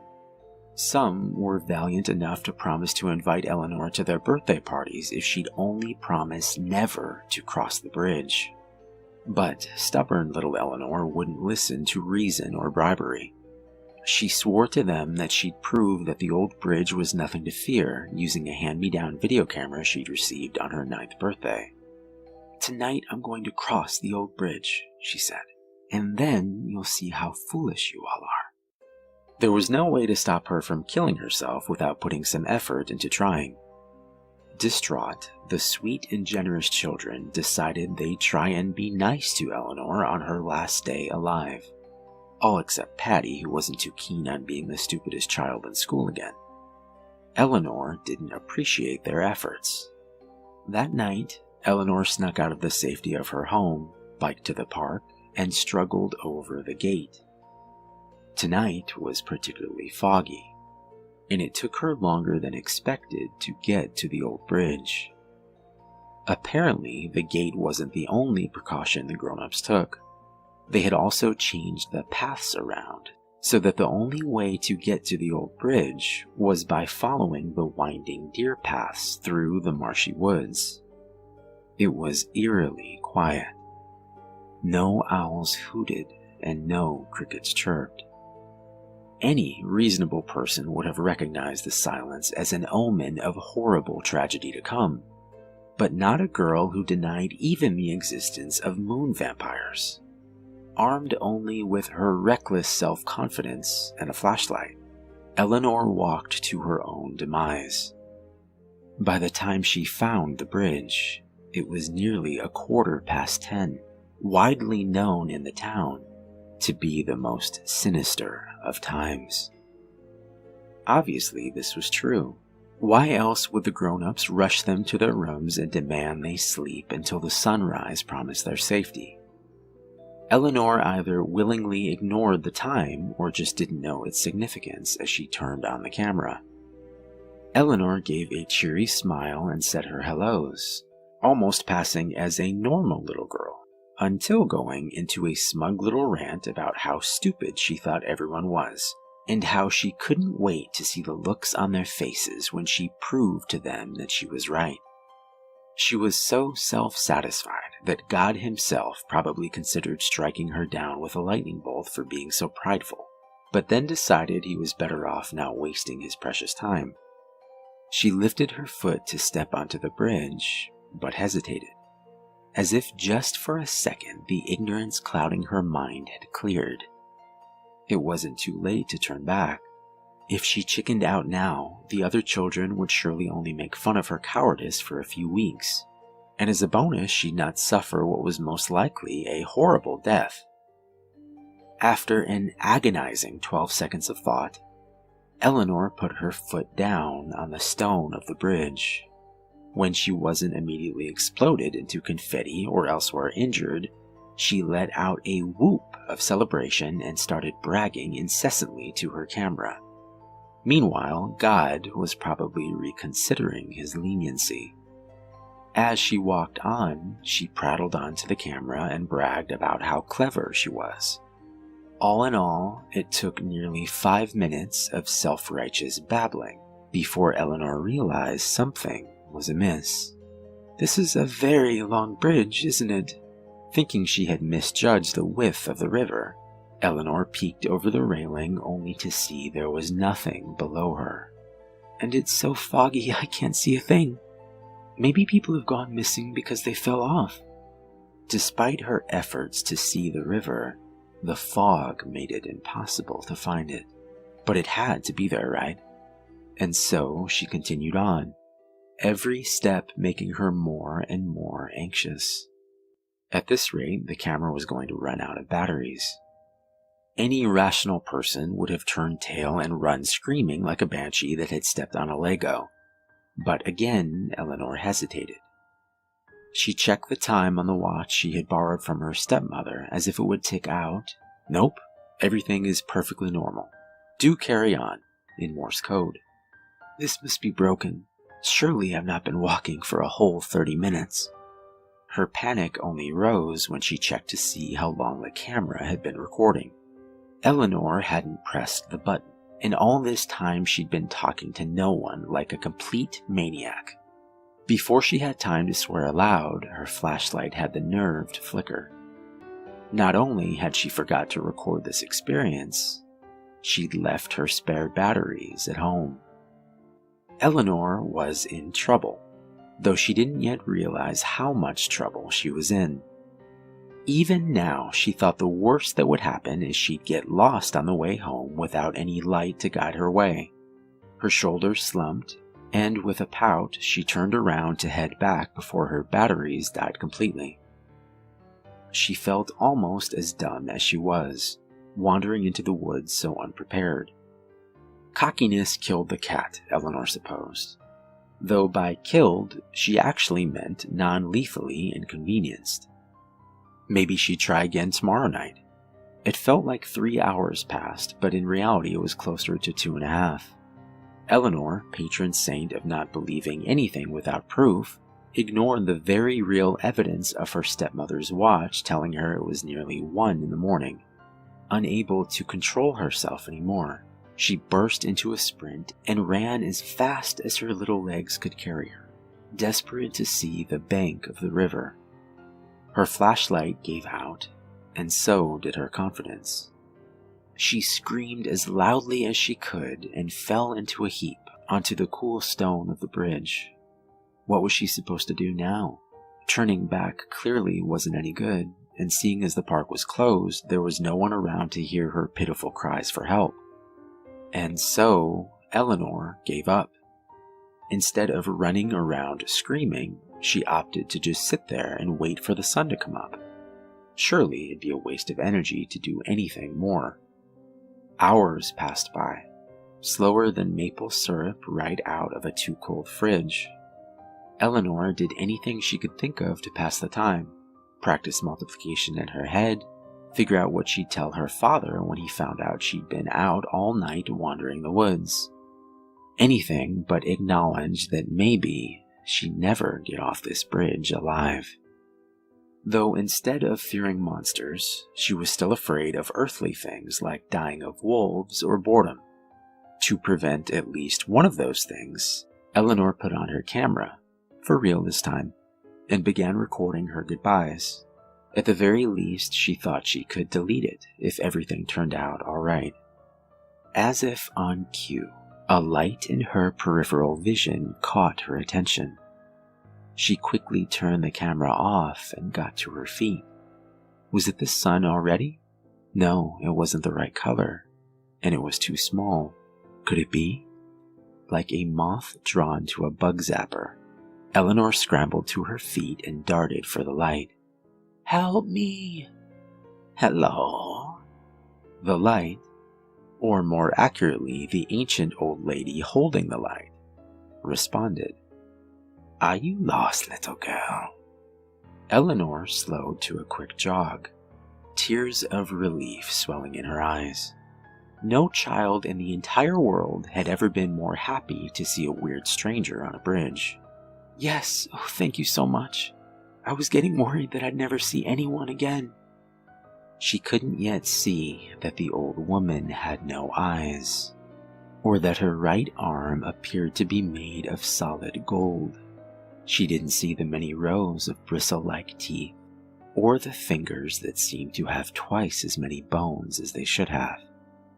If she had, maybe she'd have stopped herself before running straight into the monster's arms and hugging her close. Please, will you take me home? The monster was taken aback. She'd eaten many children, but this was the first to so quickly give itself up to her. This was very fortunate for Eleanor. If the monster were more focused, she'd have unhinged her jaw and swallowed her whole before Eleanor had the chance to look up and realize she was in mortal danger. With a scream, she threw herself off the monster and back the way she came without even looking back to confirm what she saw was real. Skeptic or not, she was more prepared to face the lonely bridge before facing what seemed to be an actual monster. The old woman regained her wits and let out a cackle before chasing after Eleanor. Don't you want my help anymore? Her feet pitter-pattered in such a way that it sounded like she had 3 sets of feet. Eleanor had never been an athletic child and was still plump with baby fat and too many Christmas sweets. But there's something about being terrified half to death that really gets the adrenaline pumping. Slow down, sweetie. It's been too long since I've had a good meal. I can't keep up. Eleanor never listened, but for once it did her some good. Her lungs burned as she took in just enough air to propel her into safety. Though she didn't know it, the other children's carefulness was saving her. The monster was weak enough from hunger that she actually stood a chance of surviving. She was panting too hard to hear that the river was babbling below. Her eyes were too clouded with tears for her to see that the sun was rising and the fog was fading away. The moment the light of morning reached down to the bridge, the monster let out a horrible screech and quickly scurried down into the river. But Eleanor was still running until she was off the bridge and nearly out of the woods. Finally, she slowed to a walk to let her lungs rest. She'd done it. She survived the old bridge. With a start, Eleanor looked at her camera and nearly sobbed with joy. The whole thing had been recorded. There was concrete proof of the horrible monster and her escaping. Heck, she had only really screamed the one time, so she probably looked pretty brave. The other children would be so impressed with her. Her tearful rejoicing settled into a worried frown. If this was true, then what else? Was Mr. Mason really a demon? Did she really have to worry about sewer clowns and moon vampires and ghosts? Heck, it didn't matter. All that mattered is that she survived. And if she could survive this, she could survive any crazy old thing. Her confidence rose again. No longer was she blind to the world around her. Now she knew better, and she'd use her knowledge for good. Where did that bridge monster come from? Clearly it was weak to sunlight and could only live in darkness. Maybe she could destroy it, but she would need help. The other children knew things, but they were too afraid to fight them. It was time for that to change. Things in this town were going to be completely different from now on. Together, they would rid this town of whatever monsters may plague it. Eleanor sprinted off the bridge and through the woods, breaking out into the road leading back home. The truck had seemingly come out of nowhere, flattening Eleanor before she knew what hit her. Literally. And thus, the first child ever to survive crossing the old bridge died. Not because of the monster that haunted it, but because she was too stupid to look both ways before crossing the street.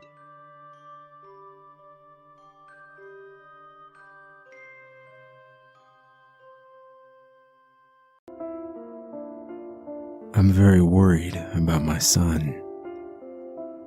More than worried at this point. Terrified. His behavior these past few weeks is not normal. Not healthy. It makes me think there's something wrong. At first, he would just come and stand at the doorway. He did this at night, just before I'd be ready to fall asleep.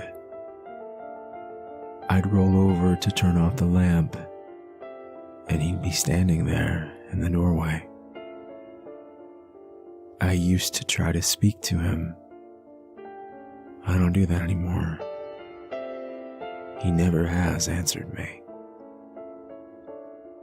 He just stares.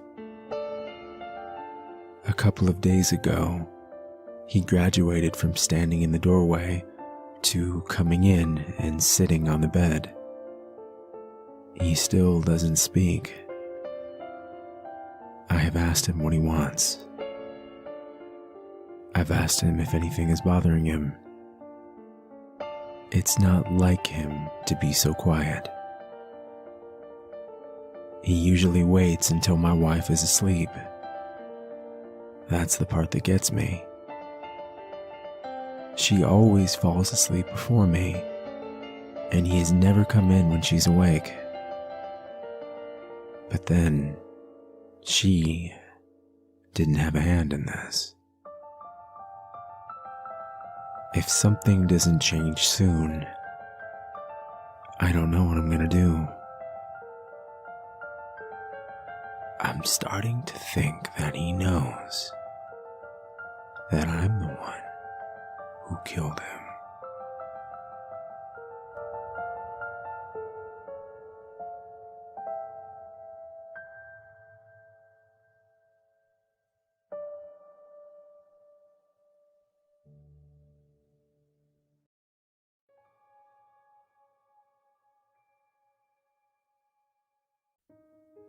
So first things first, my name isn't Joe.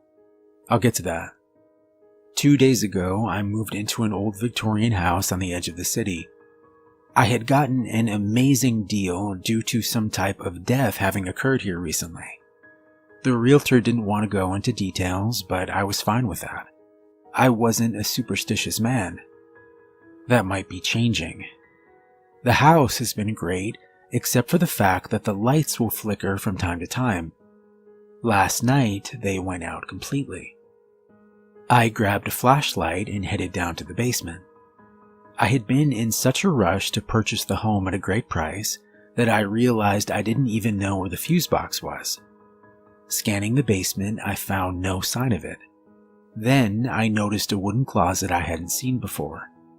The thick oak door was locked tightly, but luckily I had a set of keys from the previous owner.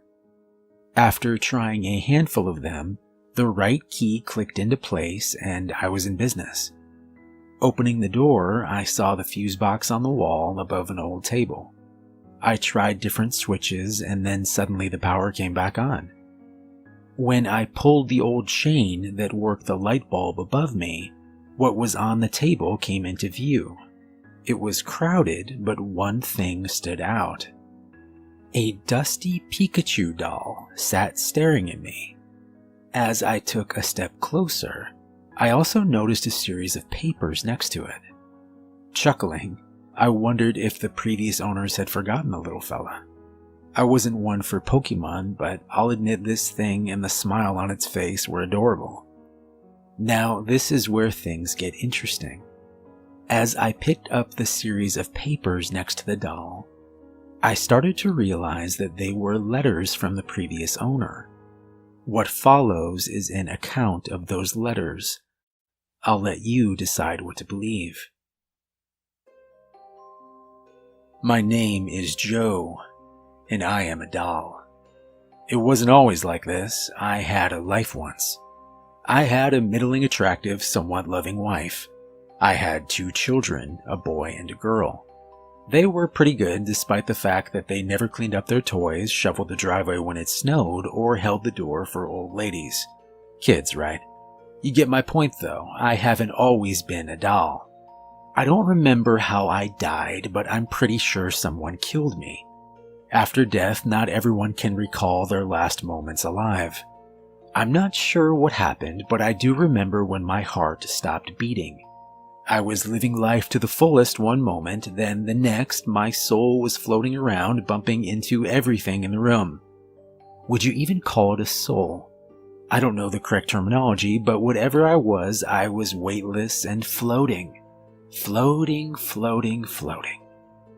After a few minutes of cheerfully bouncing off dressers and ceilings, I happened to glance down and notice something strange on the ground below me. There was a dark, perfectly circular hole opening up in the wooden floorboards. The hole was slowly growing in size, I realized, and I watched acrid smoke billow up towards the ceiling. That's strange, I don't remember there being a hole there, I thought. Suddenly, a blinding bright red light poured out from the hole and bathed the room. As I worked to regain my sight, I heard the murmur of voices. I listened as the damned called out to me. Join the damned, Joe. Join us. Yeah, no thanks, I said, rubbing my eyes and doing my best to navigate away from the red lights and yelling.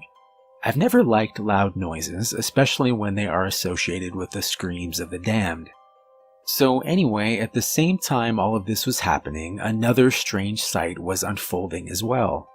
I looked out the second floor window and began to watch something miraculous. The clouds began to part, and through the clear blue sky I could see a beam of light start to shine directly down into the room. I looked up through the tunnel and was lost for words. It was so beautiful. Though far away, I could see the spirits of my friends and family that had gone before me. Even my dog Barky was up there. Seeing my childhood dog was enough for me, and I knew at that moment where I was meant to go. I pondered what life was going to be like for me now in heaven, quickly running through a list of people I hoped not to see up there, when all of a sudden I began to feel myself float slowly off the floor and towards the light. Well, here goes nothing. I hope Fred didn't make it to heaven, I thought, when something happened that I should have seen coming. I tripped. One of my loving children had neglected to clean up their toys again, and this time it was going to cost me eternity with Barky. As I began to spin out of control and towards the hellish screams and the hole below, part of me looked forward to explaining to my kids that this time their laziness might literally damn my soul for all eternity. See what happens when you don't pick up your toys? Daddy goes to hell. I looked out and started spinning away from the black hole and towards my daughter's room. Even though I was dead, all this spinning was making me a bit queasy. I was wondering if I was going to throw up ectoplasm or something. Then it happened. I caught a glimpse of the 2 new dolls my 8-year-old daughter had just blackmailed me into buying her the day before. Looking over at me in the department store, she had calmly stated that if I didn't buy her what she wanted, she would scream for exactly 2.5 hours. Maybe it had been the thought of an extra half hour of screaming, but I gave in and succumbed to her demands of terror. The first doll was a strong-looking green Hulk with bulging muscles and a look that he's not to be trifled with. The second was one of those, what do you call them? Pokemen? Yeah, I think that's what they are. Well, all I know is the Pokemen one was bright yellow and had the most ridiculous smile on its face. I was thinking about how stupid it looked when I blacked out. Apparently you have to be very careful when floating towards the light, because even the slightest mistake can change your fate for eternity. The next thing I know, I'm awake and staring at the ceiling of my daughter's room. It was all just a strange dream, I said, getting to my feet. Strange, though. This room seems bigger than it used to be. And Jesus Christ, that spider over there is humongous. Wait a tick. Why is my arm yellow? Now, what are the odds that out of all my daughter's things, my soul would happen to bounce into one of those goddamn Pokémen? My little legs ran quickly over to the mirror on the wall as I silently prayed that my worst fears weren't going to be realized. Please don't let me be trapped in that stupid-looking doll, I thought. I stood at the mirror and almost blacked out again as I saw what was now my reflection.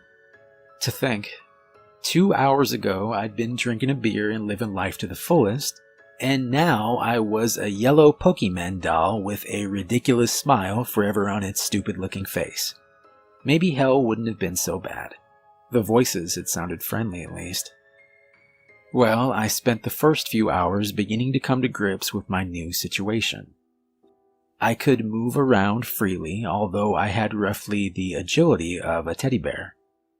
My wife and children came home a few hours later to find my body laying on the cold wooden floor. I watched as my children cried earnestly, and I wondered if I had been there for them when they needed me. Oddly enough, my wife Margaret barely even seemed to notice that I was dead. Maybe she's the one that murdered me. I guess time will tell. I stayed with my children in their rooms for the first few months after my death. It wasn't as bad as you'd think, actually. My daughter would hold me close as she went to bed, and my son even played with me sometimes. I can talk, for the record, but choose not to. I figure talking to my children will end up one of two ways, and both turn out very badly. For now, I'm still figuring out what's best for them. A smiling yellow doll suddenly talking and telling them it's their dead father hasn't seemed like the best idea as of late. I pretend I'm just a doll, and I look after my children the best I can. Sometimes I'll finish a math problem they have, or even whisper some advice after a bad day at school. I only do these things as they sleep, of course. Things continued like this for a while, and Jack and Emma are now 9 and 10 years old. I slowly grew to love living in their room, seeing a deeper side to my children that I'd never even noticed when I was alive. I now had a chance to listen to their thoughts and hear them talk about their big dreams and little tragedies from day to day. Now, this is where the story really begins. Last night around midnight, I watched as the window slowly creaked open to my children's room, and something came in. I couldn't make it out, but it was taller than a man and its eyes glowed pure white. Before they could scream, the thing waved its clawed hand and my children fell into a deep sleep. It walked over slowly, then paused as it reached the bed. I think it was deciding which one of them to take. After a few dreadful moments, it reached out its long arms and chose Emma. Anger built up inside of me at this evil thing and how helpless I was to stop what was happening. I thought about fighting it, but I'm just a doll, man. This, whatever it was some evil creature of the night. In my current state, I didn't have a chance. Be that as it may, though, I wasn't about to just let it take my daughter. Before the thing could pick her up completely, I quietly stowed myself away in the soft blanket surrounding her. Leaping out the window hastily, the evil thing flew into the night. I could hear the rhythmical flapping of its wings as I clung to my daughter. I was beyond terrified that it would drop Emma, but all I could do was watch. After what seemed like hours, it landed in a dark set of trees and made its way on foot through the thick brush. Trying hard to memorize our route as we went, I watched carefully as we approached a series of caves. I couldn't see in the darkness, but after a few more minutes I felt it lay my daughter on the ground and leave. I've tried waking my daughter, but nothing has seemed to work. She is in a deep, deep slumber.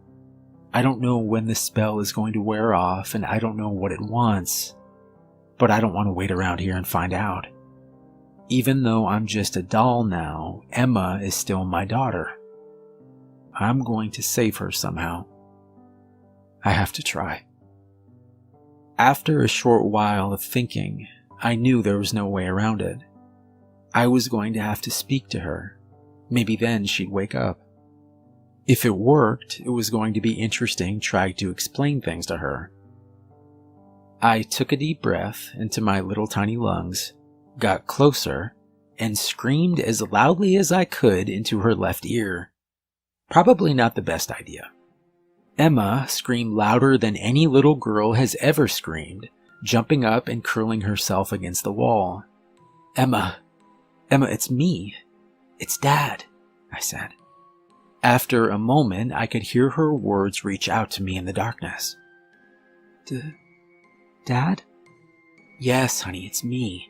But before I could continue, she interrupted by walking closer and screaming again at the top of her lungs. "Dad, there's something moving on the floor." "Well, honey, that's the thing. Now, I was hoping to wait till you were older to have this talk," I replied. Time seemed to stop as she put two and two together. You're Pikachu?" she asked, bewildered. "No, sweetie. I'm one of them Pokémen," I stated calmly. My daughter continued to stare blankly, and I began to fear she was going to fall into a confusion coma or something. "Emma, sweetie, I died. And then before Daddy could go to heaven, I tripped over one of your toys that I told you to put away, and I ended up in this Pokémon doll. And then I stayed with you and your brother and watched over you. And then an evil monster with wings came into your room and cast a spell on you. And then I hid myself away to protect you. And then he set you down in a cave. And then I screamed really loudly into your ear. And now you know Daddy is a Pokémon. Make sense now?" She shook her head. "Okay, do you remember the monster that took you out of your bed?" Emma nodded yes. "Well, honey, he's going to come back, maybe soon. I need to get you out of here," I said. "Dad, can I just ask you one more question before we go?"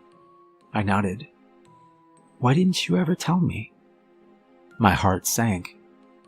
"I didn't want to scare you," I replied, reaching my hand up to grab hers.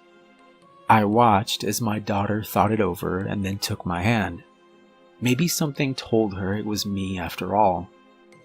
Though it was pitch black in the caves, my current body seemed to provide just enough light for us to see.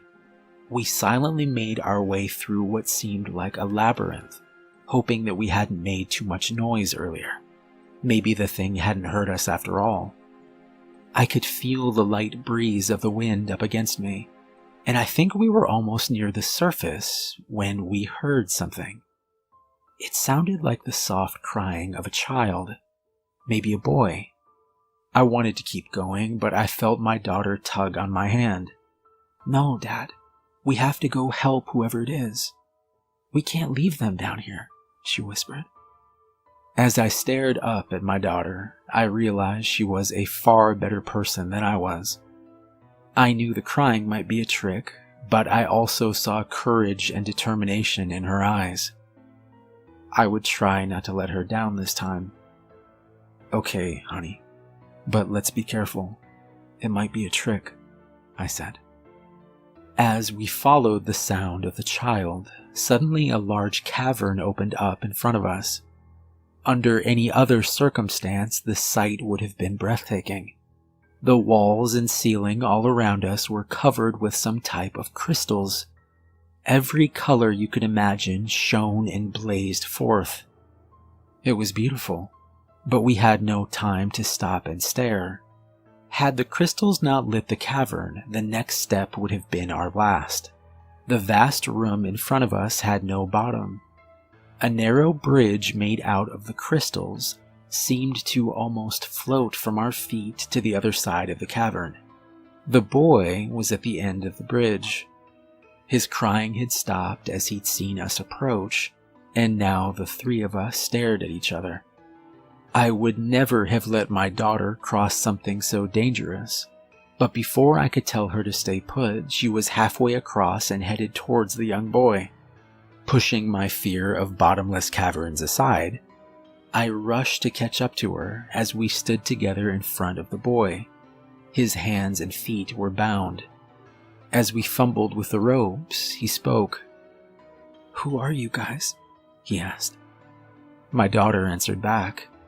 "Well, I'm Emma, and that's my father now, I guess." I waved up at him. "Your dad is Pikachu?" he asked Emma politely. But before either of us could respond, we heard it. The monster had returned. Looking across the shining bridge, we stared across at the thing that had taken my daughter. It towered over us, and its pale white eyes seemed to cast a new color upon the room.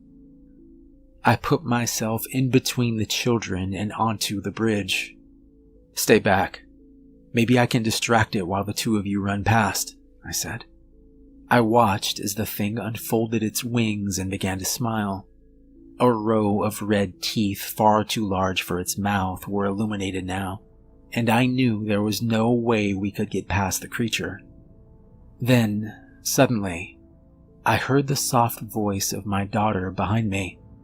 "Dad, don't you understand? You're Pikachu now." I looked back at her. "Daddy, you can kill it." "Honey, I'm just a doll now. I don't have any real powers," I replied sadly. Emma smiled down at me. "You can do it, Dad." I knew it was crazy, but what did we have to lose? "Okay, Emma, I'll try. Tell me what to do." The little boy spoke before she could reply. "You have to say it," he said. Suddenly, the creature unfolded its wings completely and began to hover above the bridge. I could hear the same rhythm of its flapping as it smiled and came closer slowly. "Say what?" I asked. Emma spoke quietly. "You have to say your name. You have to say Pikachu. That's how it works." "Pikachu?" I asked curiously. "No, Dad. You have to mean it when you say it." I looked back over at the creature as it made its way towards my daughter. "You have to believe." As I looked from the creature back to my daughter, I felt a tiny flicker of hope. I took a step forward onto the bridge. Something began to change inside me. I could feel the beginning of electricity begin to surge. It seemed to flow through the ground, up into my tiny legs and into my entire body. My eyes began to shine brightly. Pika. The beginning of the spark. Pika. Sparks began to fly all around me now. The creature stopped smiling as my eyes glowed white. Pikachu!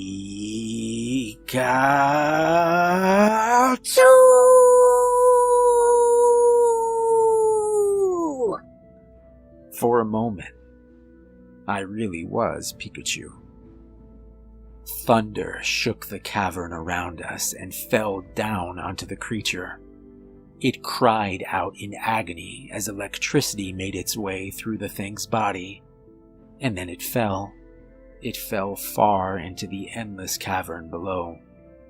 As it did, the three of us hurried across the bridge and towards the breeze we had felt earlier. We made our way up into the light of day and into a forest of dark green trees. It took us hours, and it seemed there was no end in sight, when the sound of cars could be heard. A road. I looked back towards Emma and the little boy. "I don't think we can tell anyone," I said.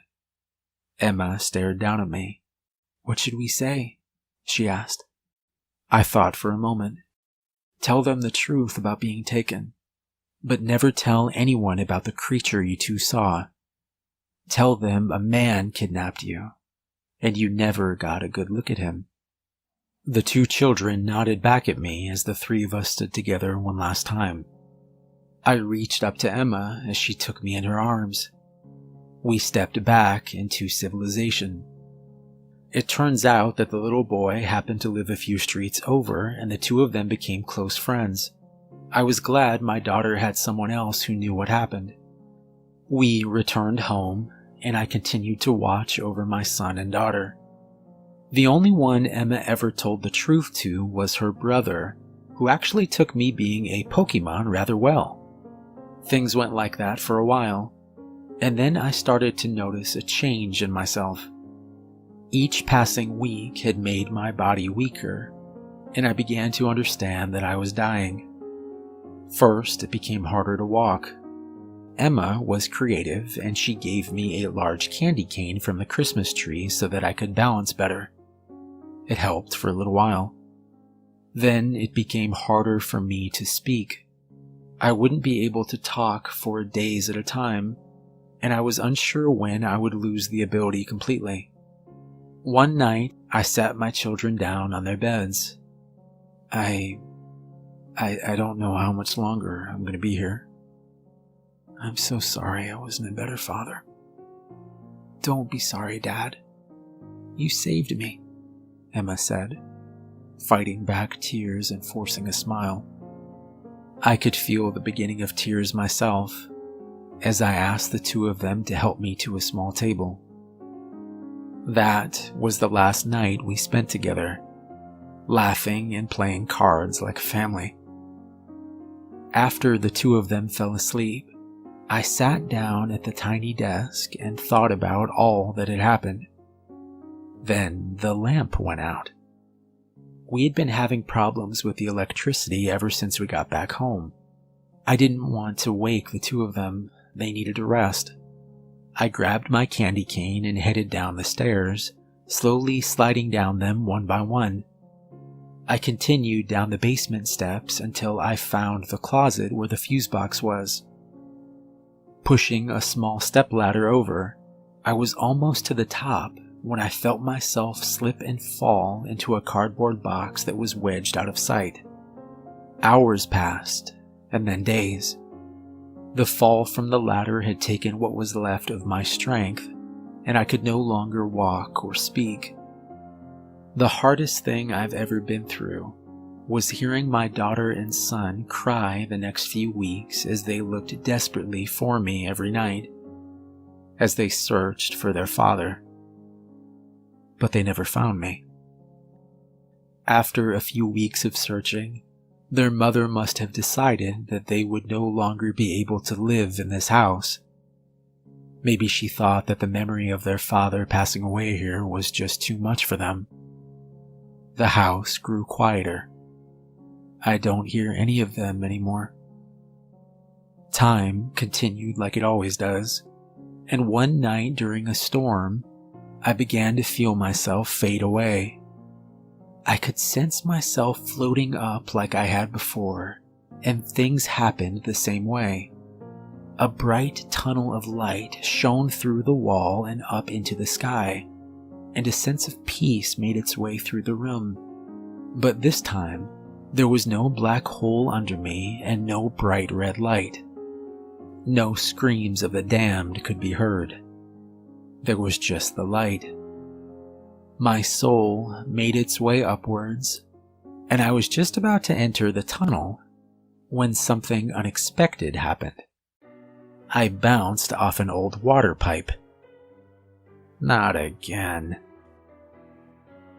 And that's where the letters from Joe, the previous owner, end. I'm not sure if this whole thing was some kind of joke, and I wasn't able to get in touch with his daughter Emma to verify the truth of any of what was written. Maybe there's no truth to it at all. But there's just one more thing. Before leaving the closet, I noticed something else I hadn't seen before. A brand new Iron Man doll sitting against the wall on the table. Smiling, I propped open the door and headed back upstairs.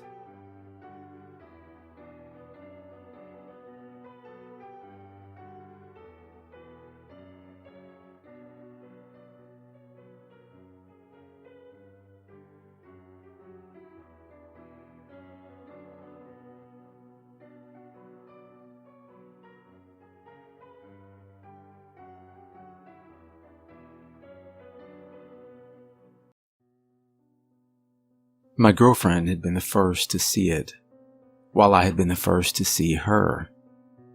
"Tara, what the hell are you doing?" I had found her kneeling on a hill between a triangular-like pattern of tall pine trees and digging furiously into the dry dirt. Fresh blood stained her palms, yet she showed no signs of feeling any pain. I reached down quickly, putting my hands on her shoulders and attempting to pull her away. Tara spun backwards and bit the flesh of my hand. As I recoiled in surprise, she turned back and continued digging farther into the earth. I sat down a few feet away, put pressure on the wound, and watched in a mix of confusion and dread. We had decided on camping for our anniversary.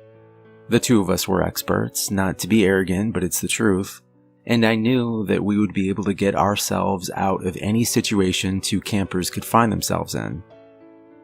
I hadn't expected to find what we did. The trip had started out normally enough, the first spot we found having 4 vehicles plopped in the parking lot. "Nah, let's go farther," she had said, smiling and kissing me softly on the cheek. "I want us to be alone." I smiled back. I wasn't about to argue. We went 30 miles farther north, and this time when we arrived at the campground, there wasn't a soul in sight. In fact, the place looked almost abandoned. An eerie feel, you know? A dumpster or two knocked over, I assume from bears, and the vines and various brush were starting to creep over the path and take over completely.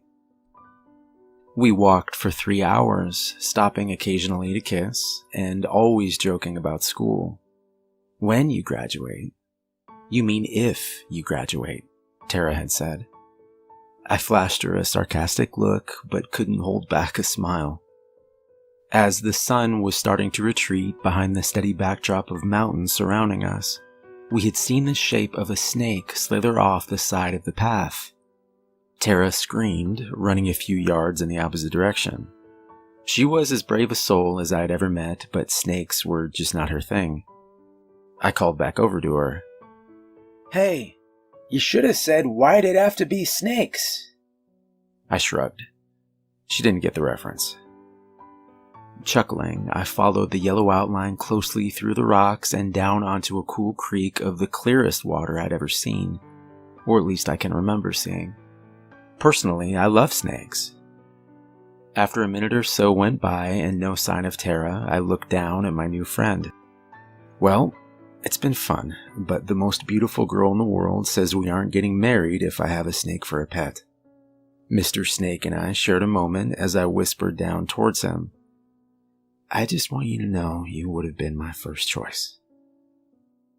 It had taken longer than I would have liked to find Tara once I reached the path again. In those few minutes, I wasn't scared. I mean, not in the traditional sense, but there was something. Dread isn't exactly right, but it's close. Premonition, maybe.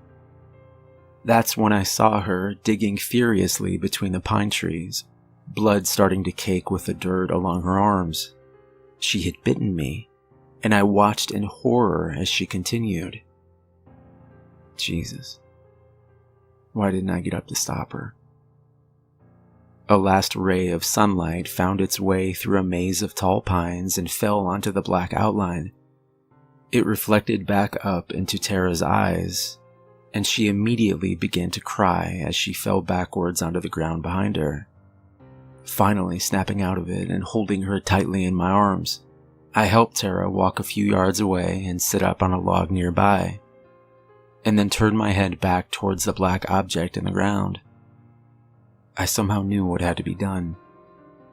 As I walked over slowly, she whispered, "Don't go over there." "I have to," I interrupted, kneeling down over the object. Tara had dug a little over a foot down into the hard dirt, and a small black mirror reflected back up at me. Besides the debris still covering the outline of its edges, it was in pristine condition, I realized. Without wasting any time, I reached into the pile of dirt next to me and was about to bury it again, when it came into view. Inside the mirror was an old woman sitting in a wooden chair, in what looked to be the exact same spot Tara and I were in now. 3 pine trees stood behind her, forming a perfect triangle. Her chair was in the very center. It wasn't exactly like a photo, it was more alive than that. Though she wasn't moving, it seemed as real as anything had before.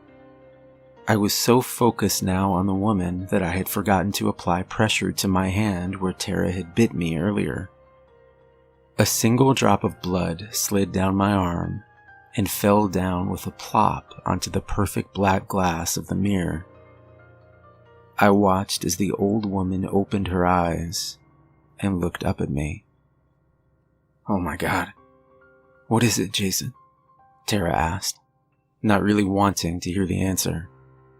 I quickly stepped backwards, the crunching of leaves below me making me all the more uneasy, and I looked into my girlfriend's blue eyes. There's a woman in there. She looked at me. Tara ran over and held me close, staring over my shoulder towards the black glass. "Don't look at it," I told her. The sun continued down over the horizon, and I realized it was growing dark far too quickly for my liking. I put my hands on Tara's shoulders and summoned my courage. "I think we should break it." Her eyes drifted back towards the object, and a swell of emotion rose and then fell over her face. "No." "Why not?" "We're not breaking it," she replied. I looked her over. "Then we bury it." I'm burying the thing. Period. And before she could reply, I walked her over to the log and sat her down. "Stay here." Seeing how angry she still was, I knelt down in front of her. "You have to trust me." The resentment fell away, and she hugged me close. I'm sorry." "You're right. Bury it." I nodded, walking back over to the object and covering it up with as much dirt as I could, all the while making sure not to look back down at the woman. Every fiber of my being wanted to, but I resisted. After a few minutes, dirt fully covered it again and rose up an inch or 2 from the ground. But it wasn't packed tightly, and the thought occurred to me of someone else or some animal digging it up. I grabbed 4 of the heaviest rocks I could find and set them down on top. "There," I said, wiping my brow. "Now, before it gets dark, we have to get as far away as we can." Tara nodded, and we made our way back towards where we had came from. As we quickly moved down the trail, we made good time, and even after the sun set, our flashlights were strong enough to keep us going at a good pace. Until she felt it. "Jason, I need to sit down," Tara said weakly. I sat down with her. I noticed that she looked thinner, almost frail. "I think it's my hip. It really hurts," she said, reaching out to hold my hand. I looked around and then back at her. "We can't stay here, Tara," I replied, attempting to help her up. Stop, she yelled. "I think it's broken. Did you fall or something?" I asked. But she hadn't fallen. We just didn't yet understand what was happening. I checked my phone, and luck would have it that I finally had a single bar. When the helicopter arrived, the 2 of us flew together to the nearest hospital. Tara was taken into emergency surgery for a broken hip, among other things. Her blood pressure had dropped significantly, and she was barely able to speak. Surgery was longer than expected, going on until dawn of the next morning. When we finally saw the surgeon, his eyes focused on Tara's mother. "Please come with me for a moment." I stood to come with them, and he motioned towards me. "I'm sorry you'll have to stay here. Only immediate family, and it's okay," her mother insisted. The surgeon nodded and led us into a more private room. "Please sit down." "Is she okay?" Tara's mother asked. "She made it through surgery, but..." He trailed off. "But what?" I replied.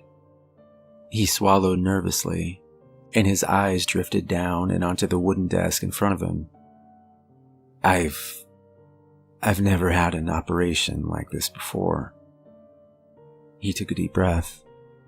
"This isn't a medical diagnosis, but she seems to have aged." Tara's mom and I exchanged a confused look as he continued. "I've never seen anything like it." "I want to see her." Before he could reply, I continued. "I want to see her now."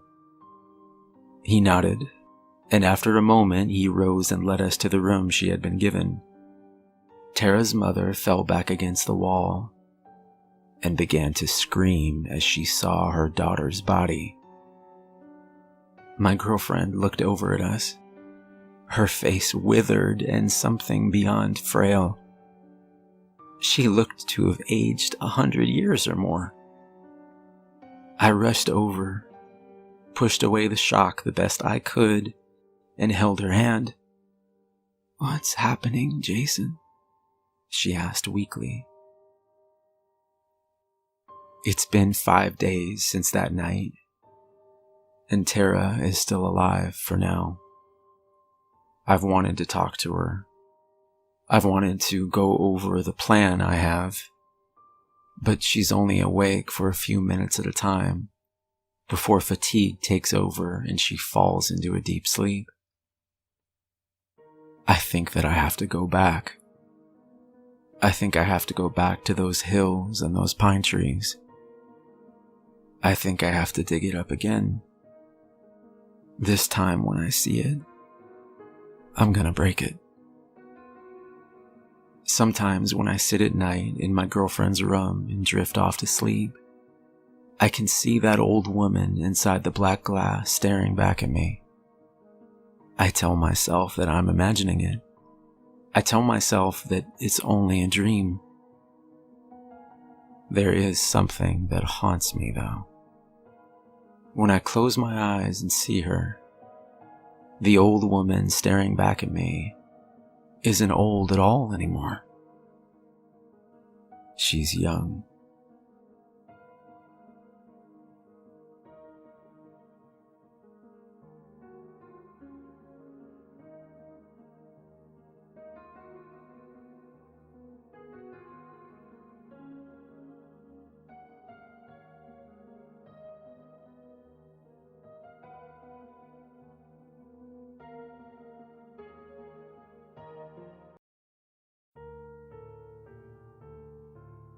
It's all in the eyes.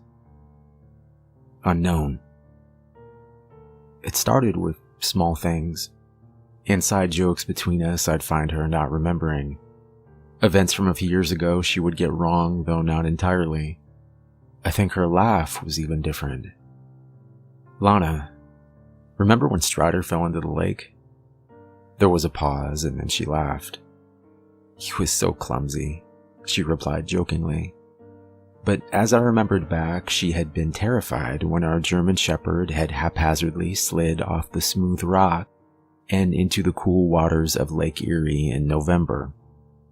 The tide had been higher than normal that evening, and he had just assumed he could venture out to his normal spot on the rocks. Wrong. Running out ahead and staring back triumphantly, a small wave had pushed him back just enough. He lost his balance and slid off the side into the waves. Strider had been unable to get back up himself due to just how wet and slippery the edge had been, and after a few terrified seconds, I managed to jump in and lift him back up onto the rocks myself. It had been 4 years ago, and my wife had been mad as hell at me for what seemed like a month after. "I told you the tide was higher today. He could have died," she had yelled. That had been her reaction at the time, but now her response was much more lighthearted. I chalked it up to growing older. People change, right? Lana was no different. Maybe looking back, she could find humor in it now. Still, I couldn't help but feel that my wife wasn't the same person, and though part of me didn't want to push the issue, I found the nagging thought of her being someone else entirely, burrowing its way deeper into my mind. And things only got worse. A few weeks ago, the color of her eyes changed from dark brown to a mix of green and silver. They almost shined. Your eyes? What's wrong? She asked, standing up to examine herself in the mirror. Oh, that's just from the medication, Dom, she stated, falling back into bed and wrapping her arms tightly around me. I'm so glad I'm here with you, she continued. Hiding a sudden feeling of terror, I hugged her back and pretended everything was okay. But I don't think people's eyes just change color, ever, even due to medication. Over the next few weeks, I figured out something I wish I hadn't. The farther back in time I referenced, the more sketchy her memory became. Now, I know what you're thinking, that makes sense. I mean, everyone's memory is worse farther back in time. Dementia or Alzheimer's came to mind, but I've read that typically those patients suffer from short-term memory loss first. Their long-term memory is intact, at least until the later stages. Last night, I confirmed my doubts, catching Lana in a lie about her stepfather. You think George would want the old pickup? I could sell it for cheap. A moment or two passed as she thought it over. Yeah, I think he might, she replied, smiling warmly and hugging me even tighter than before. I'm so glad I'm here with you, she said again. Unwrapping her hands and standing up quickly, my eyes never left hers. Your stepfather, George, has been dead since you were 12 years old, Lana. She began to slowly laugh. So help me God, she laughed. I guess I knew you'd figure it out eventually. Your wife, Alana, has been dead for 7 months. Fear gripped me, and I knew her words were true. Running now to the door, her voice behind me became more frantic. But it was too late. I was down the steps and running into the pantry. I was planning to grab my phone. I was planning to grab the keys. I was planning to... Stop right there, the menacing voice said. Somehow, in my frenzied state, I hadn't noticed 2 tall, dark-haired men standing just inside the back door. They both carried a handgun, and my sudden entrance hadn't surprised them at all. Where are the photos? The man in charge asked. What? What photos? Who the hell? He whipped the pistol across my forehead. Nearly passing out from the pain, my eyes began to sting as the red washed across my brows and began to drip down onto the linoleum floor below me. I stared up at the 2 men. Who are you? The younger man kept his eyes on me, but spoke to the man in charge. Maybe he doesn't know.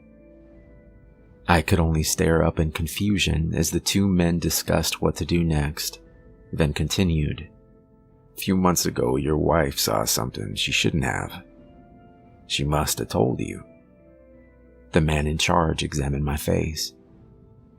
Laughing was all I could do to keep it together at this point.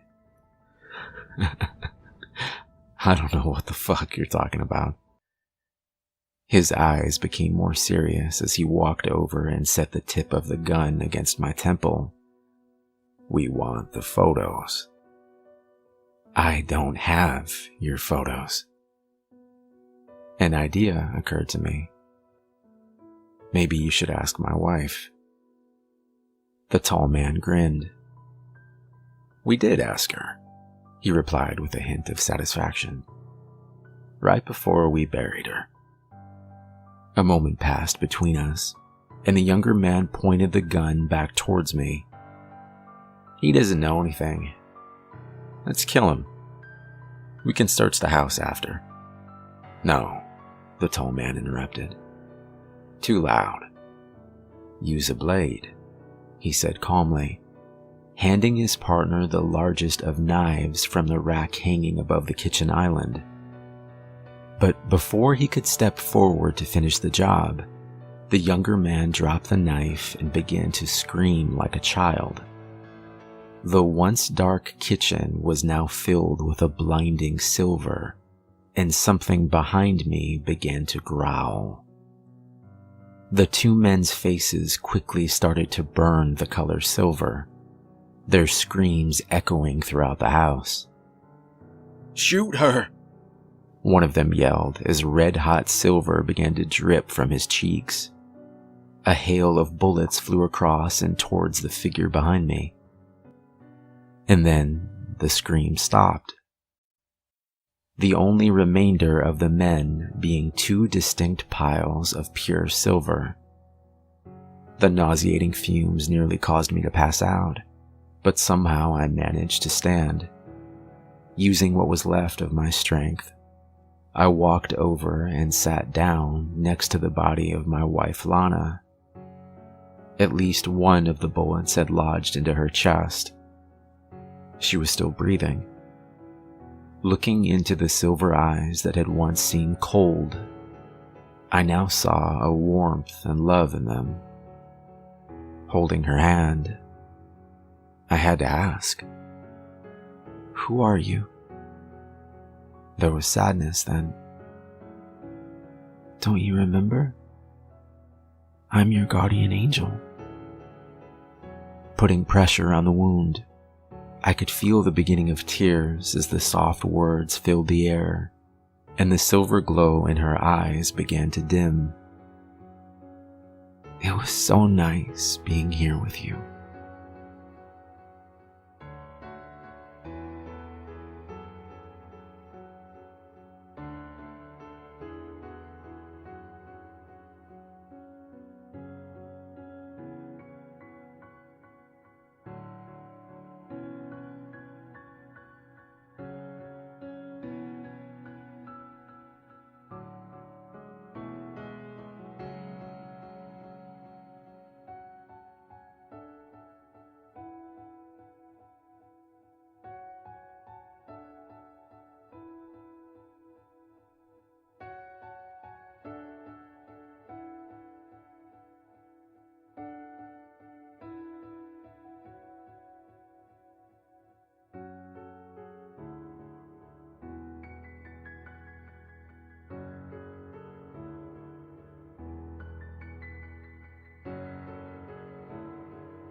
Part 1.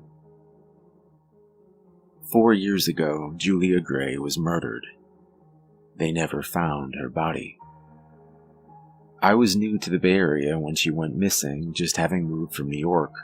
Though I will admit my family is wealthy, I insisted on making my own way. That stubbornness pushed me to buy an old sailboat that needed work, and though I was told by my sister that it was the worst decision I've ever made, when I looked at the 30-foot sailboat with a clear blue line across the side, I knew there was no coming back. I've lived on the boat since I've moved here, and I pay far less than almost anyone in the area. Around the time when I heard the news of the young woman gone missing, I started to learn how to sail. The first time was terrifying, I'll admit, as I had no idea what I was doing and my boat was not yet in proper condition. I nearly crashed into the rocks lining the marina before the luck of the wind somehow pushed me out towards the bay. If you're old enough to have learned to drive, maybe you can understand the experience. When you first operate the controls of a boat, you have no idea how it's going to tilt and turn and go. You have to just take a deep breath and see what you're really made of. I think Kurt Russell said it best. The best way to find out is to get her out on the ocean. If anything is going to happen, it's going to happen out there. Truer words were never spoken. Well, I survived my first trip on the boat. In fact, over the next few months, I did indeed learn to sail. Sometimes I would get into jams when a wind would pick up out of nowhere. Sometimes a basic failure that I couldn't yet solve would cut the engine out. But I learned as I went, and it began to seem like the wind was always on my side. It was always there to get me home. The night Julia's ghost visited me began like any other, except for the storm. My God, what a storm. Even though the harbor and breakwall around the marina are there to protect you from the weather, this night they couldn't stop what was coming. The tide was higher than I'd ever seen it, and each howl of the wind brought huge waves of dark water over the wall. I drank 2 beers hoping that I could sleep through the howling, and somehow I did. I slept for a time until something woke me up. I could feel the space was colder than before and noticed the wind had gotten even more fierce. I worried the lines holding my boat to shore had loosened in the storm as I threw my feet off the bed and opened my eyes. What I saw was horrifying. I stared through the passageway that led to the outside door and saw a figure standing in the next room over. I always left a single light on, and it brought just enough light to see her shape clearly. The hatch had been opened and her dark hair blew in the wind that the storm had brought with it. Her white dress seemed to glow in the light, yet I couldn't see her face. All I could think of was to close my bedroom door and wait it out until the morning. As luck would have it, when I opened the door the next morning, the girl was gone. But not forever. She would appear inside my boat the next 4 nights. I would try different foolish ideas like pouring a circle of salt around the boat or hanging a cross on the outside. But nothing worked, and I would see the dead girl's ghost every night. I even tried talking to her, but she never said a word. She wouldn't answer at all when I spoke to her. It almost seemed to make her more angry, actually. I stopped trying to talk to her after that. Then one night, as Julia sat on the step inside my boat, I made a mistake. When I stood up from bed and took a step closer, I accidentally shut off the lamp that I left on every night. In an instant, all light was gone from the room, and in that same moment, I heard her scream. It took me a few moments to finally locate the switch again in the blackness, but when I did, the girl was gone. Pausing for a moment, I grabbed a beer from the fridge and sat down at my kitchen table. It made sense. From that night forward, I would make sure all the lights were off when I went to bed. And God's honest truth, Julia never came back inside. That night, I slept better than I had in years. The next day, I woke up smiling and I decided to call in sick to med school. I deserved it after all. And I felt like fishing. Maybe I'd even find a good spot. In fact, I knew the perfect spot. That morning, I motored out of the marina and into the wind. I cast both anchors, one in the front and one in the back. Pulling out my fishing rod and getting comfortable, I stared down into the water below. Julia Gray. I looked down farther into the deep blue water around me, and I swore for a moment that I saw the exact spot where I had dumped her body 4 years earlier. Yeah, this was the spot. Julia Gray. It made sense that she would be afraid of the darkness. Darkness was all she would ever see again. Part 2. I was living in New York and had just begun my first year of residency when my life changed forever. Working as a surgical resident was extremely demanding. We were on call between 60 and 80 hours a week. There was no time for a social life or any kind of life for that matter outside of work. Then one sunny Tuesday afternoon, I was eating lunch in the hospital atrium when Julia asked me if she could join me. Julia was one of those girls you don't say no to. She was smart, funny, and drop-dead gorgeous. She always had an air of flirtatious mischief about her. Julia worked as a nurse's aide, mainly in the children's cancer ward. She had this great ability to get the kids laughing. Julia joined me for lunch and we ended up talking for 2 hours, at the end of which I asked her on a date. "Perhaps," she said, smiling. Then she handed me her number. I called the next day and we made our plans. It was 6 days until I had a free night, the longest 6 days of my life, and I needed to do a preoperative check on one of the patients in the children's cancer ward. Hoping to run across Julia, I surveyed the room before walking over to my patient, Clara. Clara was a very serious 8-year-old. I asked her a list of questions, then we just talked for a while. Before leaving, I asked if she was nervous about the surgery. She said no, then paused and looked me straight in the eyes. "You like her, don't you?" Before I could answer, she continued, "She's not nice. She pretends to be nice, but she's not." Just then, I heard the door swing open and I saw Julia stride in smiling and holding a giant cluster of balloons. She tied one to each bed while she continued laughing and talking. Clara watched silently. Saturday finally arrived. I made some suggestions for plans, but Julia said she preferred spontaneity. We spent the entire day together just wandering around the city, and we both agreed that we'd never had so much fun doing nothing. Only one thing marred an otherwise perfect day. I had a dog, a golden retriever named Casey, and I told Julia that I needed to stop at my apartment to let him out. Now, ordinarily, after I walked up the 3 flights of stairs and unlocked my apartment door, I would grab the leash and Casey would race past me down to the ground floor. But today, standing in my doorway with Julia, I found Casey had stopped mid-room. He sat frozen, staring at us. I grabbed his leash and called for him, but he backed up into the kitchen and refused to budge. Julia turned her head towards me. "Maybe he doesn't like strangers. I'll just wait outside, no problem." Casey didn't relax until I heard the downstairs entry door open and then shut. Looking back now, I should have known. Hindsight is 20/20, right? Our second date turned out to be our last. I had the day off, so the two of us decided to spend it hiking in the mountains. It was a beautiful day, and we had just reached the top of a climb that ended in a sheer drop of at least a few hundred feet. Without warning, Julia stepped over to the edge and looked over at me. "If I jump, you jump, right?" "What?" Julia moved forward until the tip of her shoes hung out over the edge. I grabbed her arm, but she pulled away from me, leaning out farther over the precipice. Yanking her back hard, she fell into my arms and looked up at me. "I knew you'd save me," she said.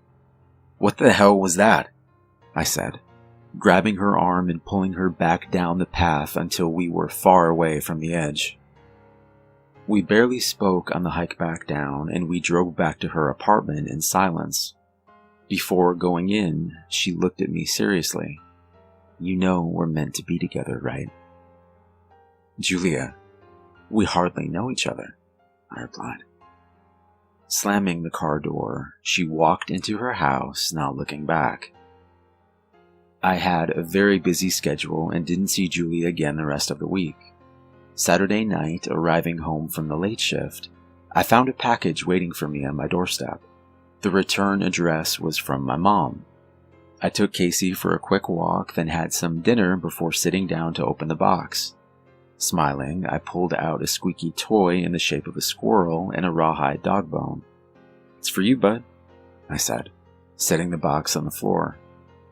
After a long night, I quickly fell asleep on the couch. A short while later, I awoke to the sound of crying. Casey had thrown up on the carpet and was whining softly.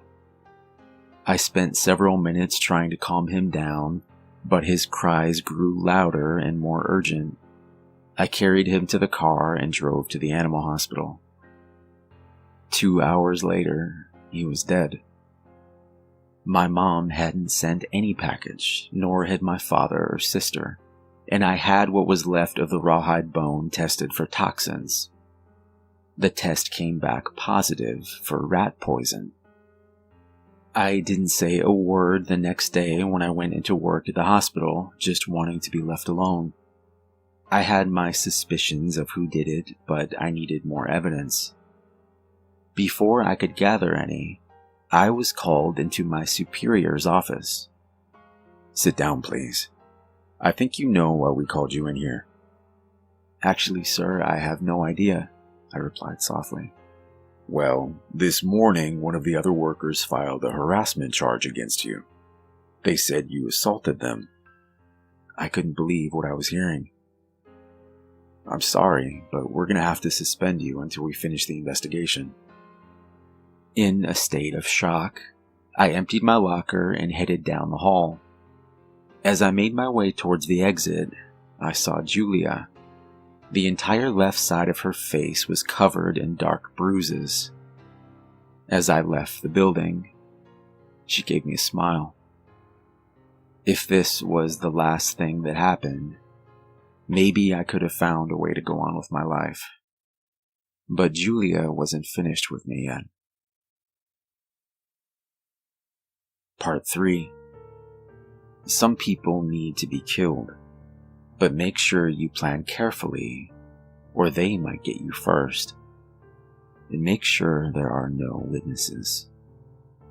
I spent a sleepless night in my empty apartment with nothing to do but think. I knew that if I could speak to my supervisor alone, I would have a better chance of telling him my side of the story. So I called and asked to come in. He said he had meetings all day, but I could come in the evening at 8 o'clock. It was Julia's day off, so there would be no chance of running into her. Thank God. Our meeting came and went, and I found myself sitting in my car in the hospital parking lot, wondering how my life had been utterly destroyed in less than a week's time. It came down to this. I had no proof while she had a face full of self-imposed bruises. I sat there in my darkened car for over an hour, trying to figure some way out of this, when I noticed a car pull in. The car looked a lot like Julia's. A woman who looked a lot like Julia got out and walked to the back door by the children's ward. She went inside. I followed. Getting inside the locked hospital without a keycard was a problem. But I knew that Carl on the janitorial staff always propped open the door in the basement stairwell to have a smoke. Lucky for me, he was a chain smoker. I offered him $50 to come with me for 10 minutes in case I needed a witness. He nodded. Quickly and quietly, we headed for the children's cancer ward. Stopping just shy of the glass double doors, we slowly looked inside. All of the children were asleep, but in the softly lit room, I could see Julia standing perfectly still. She was looking down at Clara. Julia looked like she was carved in stone. She didn't even appear to be breathing. "Christ," I heard Carl whisper. "That's creepy." I was reaching forward to push open the door when Carl grabbed my arm. "No, she'll just call the cops on you. I'll do it. I can say one of the kids threw up and I have to mop the floor." I looked over at him quickly. "Okay, but go now." Standing to the side, I let Carl pass through the doors.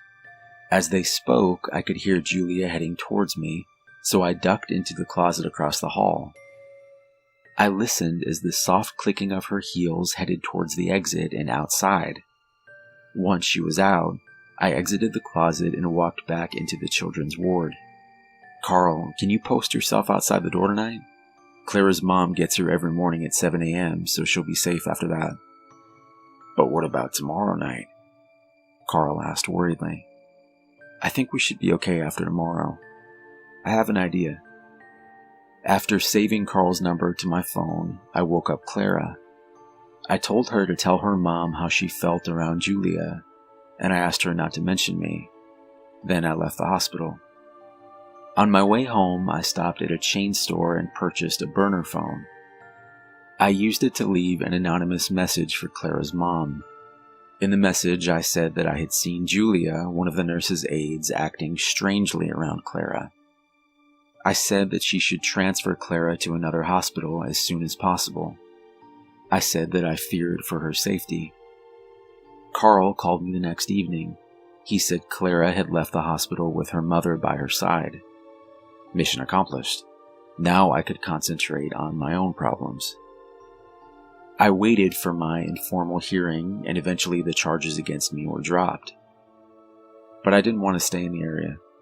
I decided to move across the country and try to start over again. So I moved to San Francisco, bought an old sailboat and rented a slip in a half-deserted marina that had seen better days. I applied for and received a residency in a hospital nearby. Things seemed to be getting back on track. I even met someone. Kelly. She was genuine and kind. Everything Julia was not. I started thinking that maybe I could have a life here. I started thinking that maybe, after all, things were going to be okay. That's when my world turned upside down. That's when Kelly disappeared. She was driving to the marina for the weekend and she was an hour late. I called, no answer. Kelly was never late. After 2 hours, I got in my car and started to look for her, knowing the route she always took. Finding no sign of her en route or at her apartment, I called her parents to see if maybe there had been a family emergency. After that, I called the police. I knew they wouldn't do anything for 24 hours, but I had to do something. Somehow, I knew with absolute certainty it was Julia. I told the police everything. They called the hospital in New York and found out that 6 months ago Julia had been suspended. Shortly afterward, she quit her job. No one knew where she went. 2 days later, they found Kelly's car in a grocery store parking lot. One of the tires was flat, punctured with a sharp object. And a week later, they found Kelly. She had been hit from behind with something heavy and left to die alone in an abandoned lot. I didn't get out of bed for a week. Slowly, though, my grief turned to rage, and I knew that when Julia eventually contacted me, I was going to kill her. I didn't care about going to prison. I knew that would destroy my family, but maybe, just maybe, I could do it quietly. It wasn't even 24 hours when she called me. When I picked up the phone, I heard silence, but I knew it was her, and I was ready.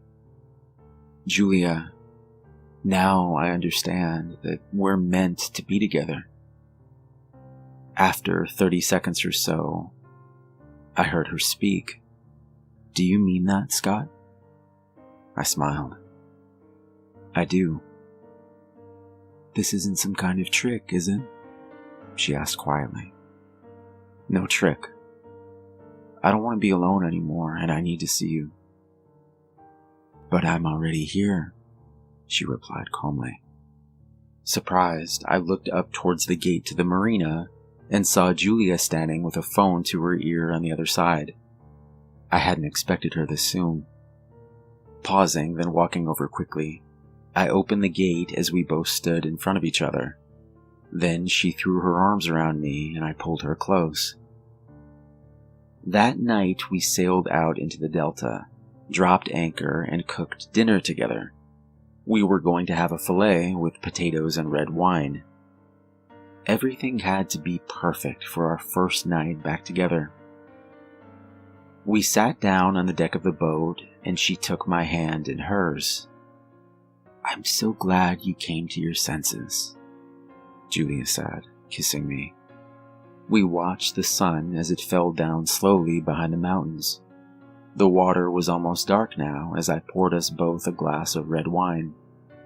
Minutes passed, and as I went to stand up to put the dishes away, I almost fell over. But it wasn't from the wine.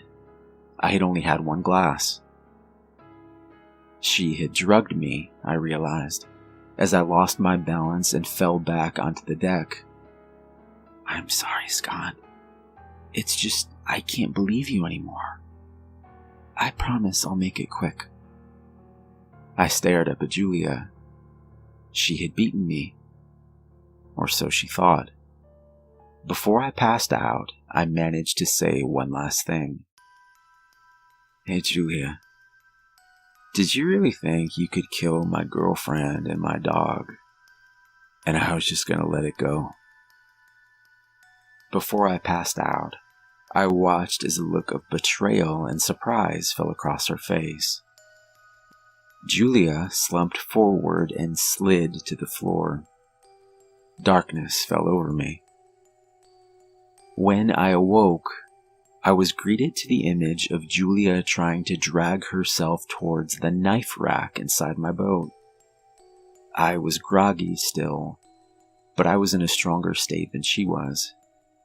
Walking up behind her quietly, I picked up a large metal flashlight on my counter, and I slammed it down on her head.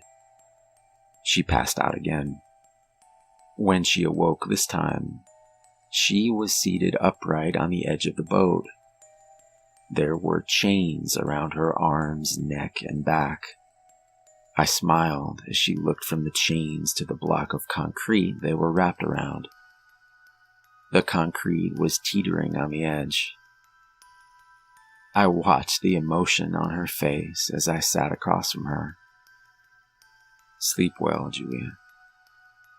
Before she could speak, I kicked the concrete block over the edge and watched the chains pull her body down into the darkness. She didn't even have time to scream. I watched until she disappeared into the darkness completely.